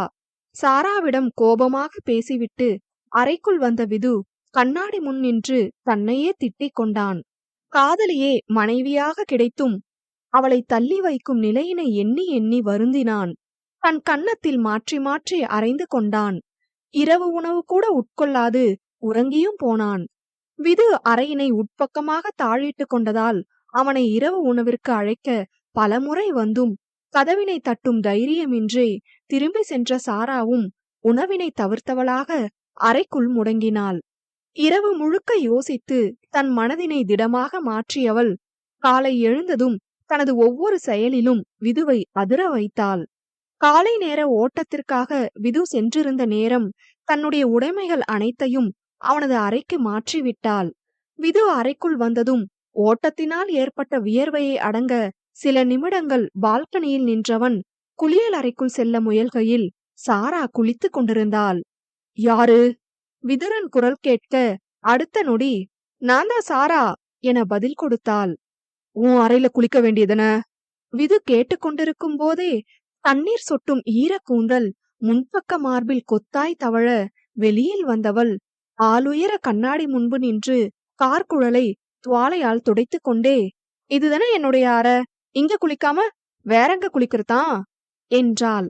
மனைவியையே பார்த்திருந்த விதுவின் காதல் மனம் அவளின் பின்னங்கழுத்தில் துடைக்கப்படாமல் அங்கொன்றும் இங்கொன்றுமாக காட்சியளிக்கும் நீர்த்திவளைகளைக் கண்டு பொறாமை கொண்டது. மனம் செல்லும் பாதை அறிந்தவன், நீ உன்னோட அறைக்கு போ சாரா, கோபமாக சொல்ல நினைத்து தோற்றான். அவனது கண்களை நேருக்கு நேராக சந்தித்து, நான் உங்க மனைவி இல்லைன்னு சொல்லுங்க, இன்ஜினோடயே போயிடுறேன் என கூறியவள் மார்பிற்கு குறுக்காக கைகளை கட்டிக்கொண்டு விதுவை காதல் பார்வை பார்த்தாள். மனைவியின் பார்வையின் பொருள் உணர்ந்தவன் அந்நொடி இன்பத்தை அனுபவிக்கத்தான் செய்தான். ஆனால் தவறு நினைவில் சுழல முகத்தில் கடுமையை பூசிக்கொண்டு குளியலறைக்குள் புகுந்து கொண்டான். விது தன்னை சுத்தப்படுத்திக் கொண்டு வெளியில் வர அவன் அணிவதற்கான ஆடை மெத்தையில் சாராவால் எடுத்து வைக்கப்பட்டிருந்தது. காலையிலிருந்து அவள் அவனின் மனைவி என்ற நினைவை விதுவின் மனதில் பதிக்க அவள் செய்யும் சிறு சிறு செயல்களும் விதுவிற்கு பிடிக்கத்தான் செய்தது. அலுவலகம் செல்ல கிளம்பி வந்தவனுக்கு பார்த்து பார்த்து உணவினை பரிமாறினாள். விதுவிற்கு விக்கல் ஏற்பட அவள் கையினால் நீரினை புகட்டினாள். அவன் கை கழுவி வந்ததும் துடைக்க தனது சேலை தலைப்பினை நீட்டினாள். வாசல் வரை சென்று வழியனுப்பியவள் கார் மறைந்த பின்னரே வீட்டிற்குள் வந்தாள். மதிய உணவினை தானே சமைத்து அலுவலகத்திற்கு எடுத்து சென்றாள். நீ எதுக்கு தேவையில்லாத வேலையெல்லாம் பாக்கற? ஆசை மனைவி நெருங்கி வருகையில் விலகி இருப்பது அவனுள் கோபத்தை ஏற்படுத்தியது. தன்னுடைய ஆற்றாமையை அவளிடத்தில் கோபமாய் வெளிப்படுத்தினான். அதற்கெல்லாம் சாரா துவண்டு விடவில்லை. அவனின் கோப முகத்தால் சுணங்கிய மனதின் வருத்தத்தை வெளிக்காட்டாது, பொண்டாட்டி ஆசையா சமைச்சு கொண்டு வந்தா சாப்பிடணும், இப்படி கத்தக்கூடாது என்றவள் உணவினை மேசையில் பரப்பினாள். மேலும் அவளை வருத்த வேண்டாம் என்று அமைதியாக உண்டு எழுந்தான். சாரா கொண்டு வந்த பாத்திரங்களை கூடையில் அடுக்கி எடுத்து வைக்கும் வரை அவளையே ரசித்திருந்தவன் அவள் இவன் புறமாக திரும்பி வருகிறேன் எனும் விதமாக தலையசைக்க, இதுவே கடைசியா இருக்கட்டும் என எச்சரிக்கும் தோணியில் கூறினான். எப்போதும் மாலையே வீட்டிற்கு வந்துவிடுபவன் இன்று ஒரே அறையில் அவளை எப்படி எதிர்கொள்வது என்பதால் இரவு வெகுநேரம் கழித்து சாரா உறங்கும் நேரம் கடந்து வீட்டிற்கு வந்தான். மனைவி உறங்குவதை பார்த்த பின்னரே நிம்மதி கொண்டான். விது கதவினை திறந்த ஓசையிலேயே சாரா உறக்கம் கலைந்து விட்டாள். விது என்ன செய்கிறான் என்பதை பார்க்க உறங்குவதைப் போல் நடித்தாள். மனைவி நன்கு உறங்குகிறாள் என நினைத்த விது அவர்களின் அறைக்குள் இருக்கும் மற்றொரு சிறு அறைக்குள் புகுந்து கொண்டான். மறுநாள் விடிந்த பிறகே அவ்வறையிலிருந்து வெளிவந்தான். காலையில் சாரா அவனுக்காக எடுத்து வைக்கும் ஆடையில் தொடங்கி தாமதமாக வீட்டிற்கு வந்து அறைக்குள்ளிருக்கும் சிறு அறைக்குள் விது புகுந்து கொள்வதோடு அவர்களின் நாள் முடிவடையும். இதுவே 2 வாரங்களாக தொடர சாராவிற்கு வருத்தம் அதிகரித்தது. அழுகை கண்களை மறைத்து கண்ணீராய் கொட்டியது. மகளின் கண்ணீரை எந்த தாயால் தான் தாங்கிக் கொள்ள முடியும்? பிரபா அன்றே தான் எடுத்த முடிவை இன்று செயல்படுத்திட முடிவு செய்ய தீபக் அதற்கு உதவி புரிந்தான். இரவு விது வீட்டிற்கு வருவதற்குள் பிரபா சொல்லியவாறு தீபக் அனைத்தும் செய்து முடித்தான். எப்படியும் அண்ணா வந்ததும் தனக்கு மண்டகப்படி நிச்சயம் என எண்ணிய தீபக் வெகு விரைவிலேயே தன்னுடைய அறைக்குள் முடங்கினான். இருப்பினும் சில நிமிடங்களில் விதுவின் கத்தல் அழைப்பினை கேட்டு அடித்து பிடித்து எழுந்து விதுவை காண பயந்து தனக்கு பதிலாக பிரபாவை அனுப்பி வைத்தான். சாராவிற்கு விதுவை குடிபோதையில் சந்தித்த அன்றைய இரவினிலேயே தெரியும் விது தன்னை எவ்வளவு காதலிக்கிறான் என்று. ஆனால் அன்றிலிருந்து தன்னை அவனின் அலுவலகத்தில் பார்த்த நொடியிலிருந்து இந்த நொடி வரை ஒதுக்கி வைப்பதுதான் ஏன் என்று அவளுக்கு தெரியவில்லை. எதுவாயிருந்தாலும் தன்னுடைய காதலை இன்று எப்படியாவது விதுவிற்கு சொல்லிவிட வேண்டும் என்று முடிவெடுத்த சாரா பிரபாவின் திட்டத்திற்கு சம்மதித்து சந்தியாவின் உதவியோடு தன்னை அழகுற தயார்படுத்த தொடங்கினாள். இரவு உணவினை முடித்துக்கொண்டு அறைக்குள் நுழைந்த விது படுக்கையில் காணப்பட்ட அலங்காரத்தைக் கண்டு சினத்துடன் தீபக் என்று வீடே அதிர கத்தினான். விதுவின் கத்தலை எதிர்பார்த்திருந்த தீபக் அமைதியாக அமர்ந்திருக்க பயத்தை உள்வைத்துக் கொண்டு மிடுக்குடன் விதுவின் அறைக்குள் நுழைந்தார் பிரபா. அவரின் வருகை உணர்ந்து விது அமைதியாக நின்றிருக்க, உங்ககிட்ட ஒரு வார்த்தை கூட கேட்காம சாந்தி முகூர்த்தத்துக்கு ஏற்பாடு செஞ்சது தப்புதான் மாப்ள, மன்னிச்சிடுங்க. எடுத்ததும் மன்னிப்பு வேண்டியவரை தடுத்தவன், அம்மா இப்ப எதுக்கு இந்த ஏற்பாடெல்லாம் என்றான். ஒரு அம்மாவா பிள்ளைங்களுக்கு செய்யற கடமைதான் கண்ணா இது. நல்ல குடும்ப வாழ்க்கைக்கு ஆணி வேறே தாம்பத்தியம்தான். பெத்தவங்களா பார்த்து செய்யற கல்யாணத்துல காதல் மலர்றதே தாம்பத்திய விதைய கொண்டுதான். அது அது நடக்க வேண்டிய நேரத்துல நடக்கணும் கண்ணா. பொறுமையாக விதுவிற்கு எடுத்து கூறியவர் அவனுக்காக எடுத்து வைத்த பட்டு வேஷ்டி சட்டையை கொடுத்து தயாராக கூறி, மேலும் ஏதேனும் சொல்லி நடக்கவிருக்கும் நிகழ்வினை அவன் தடுத்து விடக்கூடாதென்று வெளியே ஓடிவிட்டார். பட்டு வேட்டி சட்டையில் கம்பீரமாக காட்சியளித்தான் விதாந்த். அறையில் கமழ்ந்த நறுமணமும் கட்டிலில் பரவி கிடந்த மலர்களும் அன்றைய நாளில் அடுத்து என்ன நடக்கவிருக்கிறது என்பதை அவனுக்கு பறைசாற்றியது. தனக்கெதிரே இருந்த ஆளுயர கண்ணாடியில் தன் முகத்தை பார்த்தவனுக்கு தன் முகத்தின் மீது தானே உமிழ்ந்து கொள்ள வேண்டும் போலிருந்தது. தன்னைத்தானே வலிக்கும் மட்டும் இரு கன்னங்களிலும் மாற்றி மாற்றி அறைந்தவன் ஓய்ந்து போனவனாய் தரையில் மண்டியிட்டு அமர்ந்தான். இருக்கரம் கொண்டு முகத்தை மூடியவன் தான் ஒரு ஆண்மகன் என்பதையும் மறந்து கண்ணீர் வடித்தான். அவனின் இதயம் விம்மி துடித்தது. கனவில் தடம் பதித்து இதயம் நுழைந்தவளையே கரம் பிடித்தும் தன் காதல் ஈடேறிய சந்தோஷம் அவனிடத்தில் துளியளவும் கிடையாது.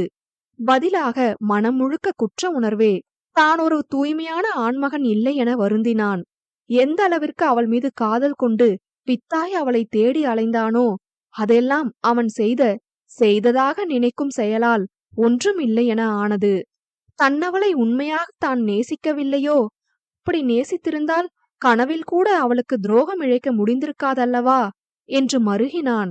இன்னும் சில நிமிடங்களில் பல கனவுகளோடு வாழ்க்கையின் முதல் படியை நோக்கி அறைக்குள் நுழைய இருப்பவளை எப்படி தவிர்ப்பதென பந்தய குதிரையின் வேகத்தில் விதுவின் மனம் சிந்திக்க தொடங்கியது. இன்று என்னவானாலும் தான் செய்த தவறை சாராவிடம் சொல்லிவிட வேண்டுமென்று முடிவு செய்தவனாக அவளுக்காக காத்திருக்க தொடங்கினான். சிறிது நேரத்தில் பதுமையென உள்நுழைந்த சாராவின் அழகில் மதிமயங்கினான். அவளை முழுமையாக ஆட்கொள்ளும் வேட்கை அவனுள் அதிகரிக்க தொடங்கிய நேரம் அவன் செய்த தவறு நினைவில் உதித்தது. தன்னைத்தானே நிந்தித்தவன் சாராவை விழுங்கும் பார்வையினை தடுத்து சுவற்றை வெறித்தான். பட்டு சட்டை வேட்டியில் கம்பீரமாக நின்றவனை வஞ்சனையில்லாமல் சைட்டடித்துக் கொண்டிருந்த சாரா விதுவின் தொண்டை செருமலில் உணர்வு பெற்றாள். நம்ம வாழ்க்கைய தொடங்கறதுக்கு முன்னாடி நான் உன்கிட்ட ஒன்னு சொல்லணும். சொல்லுங்க. கல்யாணத்துக்கு முன்ன ஒரு பொண்ணு கூட என்று ஆரம்பித்தவன் அன்றைய இரவு பார்ட்டியில் நடந்த ஷில்பாவின் எல்லை மீறிய செயல்கள் மற்றும் வார்த்தைகள் முதல் தீபக்கிடம் பெண் வேண்டுமென்று கேட்டது வரை சொல்லி முடித்தவன் அதன் பிறகு தன் அறைக்குள் நுழைந்த பெண்ணை தான் இழுத்து அணைத்த செயலையும் மறைக்காது ஒப்பித்தான். விதுவின் மீது தீராத காதலுடன் அறைக்குள் ஆசையுடன் நுழைந்த சாரா திருமணத்திற்கு முன்பே ஒரு பெண்ணுடன் என்ற அவனின் வார்த்தையில் மரித்து துடித்து நிற்க, மேலும் அவன் சொல்லும் வார்த்தைகளை கேட்க முடியாது துவண்டு மயங்கி சரிய இருந்த சமயம் விது இறுதியாக சொல்லியது சாராவை மீட்டது. அவளின் காதல் இதயத்தை பிழைக்க செய்தது. எதிலும் மிடுக்குடன் கம்பீரமாக நிற்பவன் தான் செய்த தவற்றையும் எவ்வித தடுமாற்றமும் இன்றி தன்னவளிடம் கம்பீரமாக மொழிந்தான். அந்த பொண்ண ஹக் பண்ற வரதான் எனக்கு நினைவுல இருந்துச்சு. அதுக்கப்புறம் நடந்த எதுவும் எனக்கு நினைவுல இல்ல. மறுநாள் காலை தான் செய்த தவறினை நினைத்து கதறி துடித்ததை விது கூறாது மனதோடு புதைத்தான். ஒருமுறை சாராவின் முகத்தை திரும்பி பார்த்தவன் அவளின் விழிகளை சுட்டிக்காட்டி, உன்னை நேர்ல பாக்குறதுக்கு முன்னையே உன்னோட இந்த கண்களை நான் நேசிக்க தொடங்கிட்டேன். இரவினில் அந்த கண்களோடு தான் கொண்ட பந்தம் காதலாக மலர்ந்து அவ்விழிகளுக்கு சொந்தக்காரியே எனக்கும் சொந்தமாவாள் என்ற எண்ணம் மனம் முழுக்க பரவியது வரை சொல்லிய விது, நான் தப்பு செஞ்சது எந்த அளவுக்கு உண்மையோ அதே அளவுக்கு உன் மேல நான் வச்சிருக்க காதலும் உண்மை என்றான். உன்னை நான் தேடாத இடமில்ல. பொண்ணுங்களை நிமிந்து கூட பாக்காதனா ஒவ்வொரு பொண்ணும் நீயா இருக்க மாட்டியான்னு கூர்ந்து கவனிக்க ஆரம்பிச்சேன். ஆனா உன்னை முதல் முறை நம்ம ஆபீஸ்ல பார்த்ததும் என் கண் முன்ன நின்னது நான் உனக்கு இழைச்ச துரோகம்தான். நான் எந்த பொண்ணோட தவறு செஞ்சேன்னு எனக்கு தெரியாது. எனக்கு தெரிஞ்ச ஒண்ணே ஒண்ணு, மனைவியா என் மனசோட வாழத் தொடங்கிய உனக்கு நான் தவறு செஞ்சுட்டேன்னு தான். சாராவை பேசவே விடாது அனைத்தையும் சொல்லி முடித்தவன், உன் மேல தீரா காதல் இருந்தோம், தவறு செஞ்ச குற்ற உணர்வோட என்னால உன் கூட வாழ முடியாது. ஆனா நண்பர்களா வாழ முடியும். சாய்ஸ் இஸ் யுவர்ஸ் என்றதோடு தான் சொல்ல வேண்டியது முடிந்ததென அமைதியாக நின்றான். Do you love with me? Sara விதுவின் வாயால் மீண்டும் ஒருமுறை கேட்க வேண்டுமென நினைத்து வினவினாள். அவளை திரும்பி கூர்ந்து பார்த்தவன் தனக்கு சொந்தமான விழிகளை சந்தித்தவாறு எஸ் என்றான். விது ஆமாம் என்றதும் வில்லிலிருந்து புறப்படும் நானாக ஓடி சென்று தன்னவனை அணைத்துக் கொண்டாள். ஐ லவ் யூ விது என்று மந்திரம் போல் ஜபித்தாள். எந்த ஒரு பெண்ணும் தன்னுடைய கணவன் வேறொரு பெண்ணுடன் உறவு கொண்டான் என்றால் அவனை வெறுத்து ஒதுக்குவாள். ஆனால் இவளோ தன்னை காதலிப்பதாக கூறுகிறாளே. புரியாது குழம்பியவன் தன்னிலிருந்து அவளை பிரித்தெடுத்தான். நீ என்ன காதலிக்கிறேன்னு சொன்னாலும் என்னால என்ன மன்னிக்க முடியாது.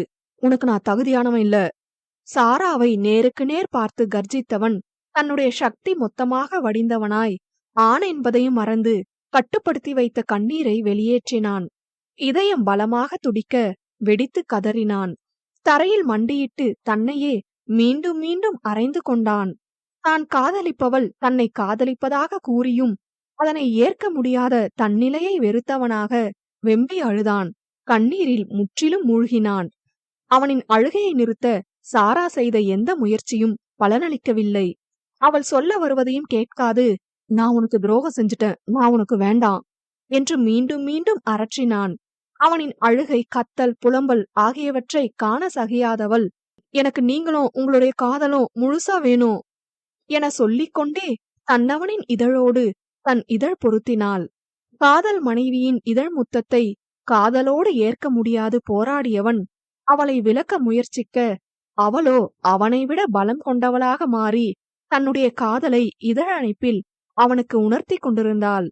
விதுவின் கதறல் அடங்கி அவன் மனம் அமைதியாகிய கணம் அவனை தன்னிலிருந்து பிரித்த சாரா, நீங்க செஞ்சதா நினைக்கிற தப்ப நீங்க செய்யவே இல்ல என்றாள்.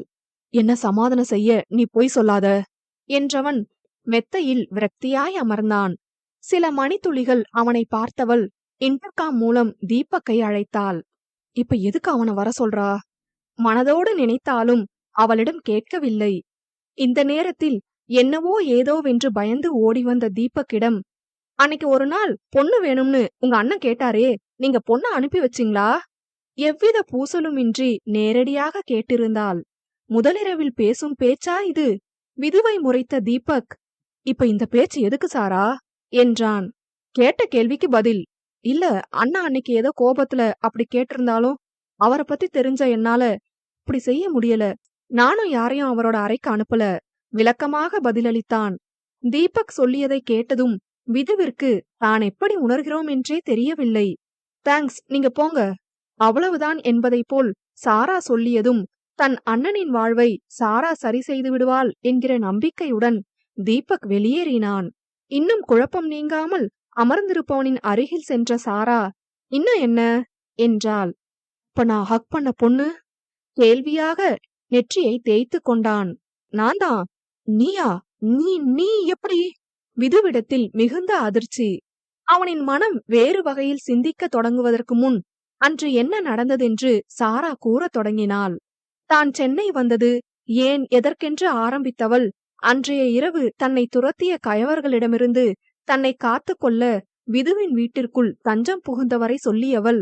அன்று போதையின் பிடியில் மூழ்கியிருந்த விது சாராவை முரட்டுத்தனமாக இழுத்து அணைத்தான். மோகமும் வேகமும் மது எனும் அரக்கனின் பிடியில் சிக்கி இருந்தது. சாராவை அணைத்த வேகத்தில் மெத்தையில் தள்ளி அவள் மீது மொத்தமாக சரிந்த விது அவனின் செய்கையில் பயந்து மருண்டு விழித்த அவளின் விழிகளில் தன்னை தொலைத்தான். அந்நொடி நேரில் காணும் அவளின் விழிகள் கனவில் தோன்றுவதைப் போல் இருந்தது. அவனின் ஆழ்மனம், உன்னவளுக்கு நீ துரோகம் செய்கின்றாய் என இடித்துரைத்தது. தான் செய்யவிருக்கும் தவறு புரிய சாராவை உதறி தள்ளினான். ஏற்கனவே அவனின் செயல்கள் புரியாது மலங்க மலங்க விழித்தவள் அவன் தள்ளியதில் எழுந்திருக்க முடியாது மெத்தையில் கிடந்தாள். போதையில் நிற்க முடியாது சுயமின்றி எழுந்து நின்றவன் சுவற்றை வெறித்தவனாக அவளை தீபக் அனுப்பி வைத்திருக்கும் பெண்ணாக நினைத்து பேசினான். Sorry sorry for everything. ஏதோ ஒரு சிந்தனையில உன்னை அனுப்ப சொல்லிட்டேனே தவிர என்னால உன்னை தொட முடியாது. நான் வேற ஒரு பொண்ண காதலிக்கிறேன். கனவுலயும் என்னால அவளுக்கு துரோகம் செய்ய முடியாது என்றவன், நீ இப்பவே இங்கிருந்து போயிடு. சொல்லியபடியே போதையில் மயங்கி விழுந்தான். அதுவரை ஆண்கள் எல்லோரும் வாய்ப்பு கிடைக்கும் வரை மட்டுமே நல்லவர்கள் என்று நினைத்திருந்த சாராவின் கணிப்பு மாறியது. உயிராய் ஒரு பெண்ணை நேசித்து விட்டால் எந்நிலையிலும் அவளுக்கு துரோகம் இழைக்க மாட்டான் என்று எண்ணியவள் விதுவின் காதலியின் மீது சிறு பொறாமையும் கொண்டாள். தனக்கு இப்படி ஒருவன் கிடைக்கப் போவதில்லையே. பெருமூச்சினை வெளியேற்றியவள் மெல்ல திரும்ப ஆச்சரியமடைந்தாள். சாரா திரும்பிய பக்கமிருந்த சுவற்றில் பல்வேறு கோணங்களில் பலவிதமான புகைப்பட சட்டங்கள் மாட்டப்பட்டிருந்தன. அனைத்திலும் விதுவின் மனதினை கனவு வழியாக கொள்ளையடித்த அவனவளின் கூர் விழிகள். அவையாவும் விதுவின் கையால் வரையப்பட்டவை. இந்த விழிகளை எங்கேயோ பார்த்திருக்கோமே. சாரா சத்தமாக கேட்டுக்கொள்ள விது உறக்கத்தில் புலம்பினான். அந்த கண்ணு அதுதான், அது என்னோடது. எனக்கு உரிமையானவ கண்ணு. என்ன தினம் படுத்தி எடுக்கிற கண்ணு. என்னவளோட கண்ணு. ஓ, இது இவருடைய காதலியோட கண்ணா? நல்லாதான் இருக்கு. பட் எங்க பாத்திருக்கேன்? சாரா தனக்குள் சிந்திக்க, நீ எங்கடி இருக்க? எப்படி என்கிட்ட வருவ? தினமும் கனவுல கண்ணை மட்டும் காட்டிட்டு மறைஞ்சிடுற. எப்ப நேர்ல வருவ? விதுவின் புலம்பலில், இன்னும் இவர் இந்த விழிகளுக்கு சொந்தமான பொண்ண நேர்ல பாக்கலையா? பாக்காமலே இவ்ளோ காதல்னா பாத்தா கொடுத்து வச்சவதான் என நினைத்த சாரா விடியும் தருவாயில் யாருக்கும் தெரியாது அங்கிருந்து சென்றிருந்தாள். ஆனால் அவளுக்கே தெரியாது விதுவின் மீது அவளுக்கு சலனம் ஏற்பட்டிருந்தது. அடுத்தடுத்த நாட்களில் தனக்கான அத்தியாவசிய தேவைகளை அமைத்துக் கொள்வதில் மூழ்கி போனவள் அலுவலகம் சென்றபோது விதுவை கண்டதும் அவளுக்கு நினைவு வந்தது அவ்விழிகள்தான். அவன் தன்னை அடையாளம் தெரியாததைப் போல் சென்றதும் அவளும் அதனை பெரிதாக எடுத்துக்கொள்ளவில்லை. அடுத்த நாள் அலுவலகம் செல்ல அவசரமாக கிளம்பிக் கொண்டிருந்தவள் கண்ணாடியில் தனது முகத்தை பார்த்து உறைந்து நின்றாள்.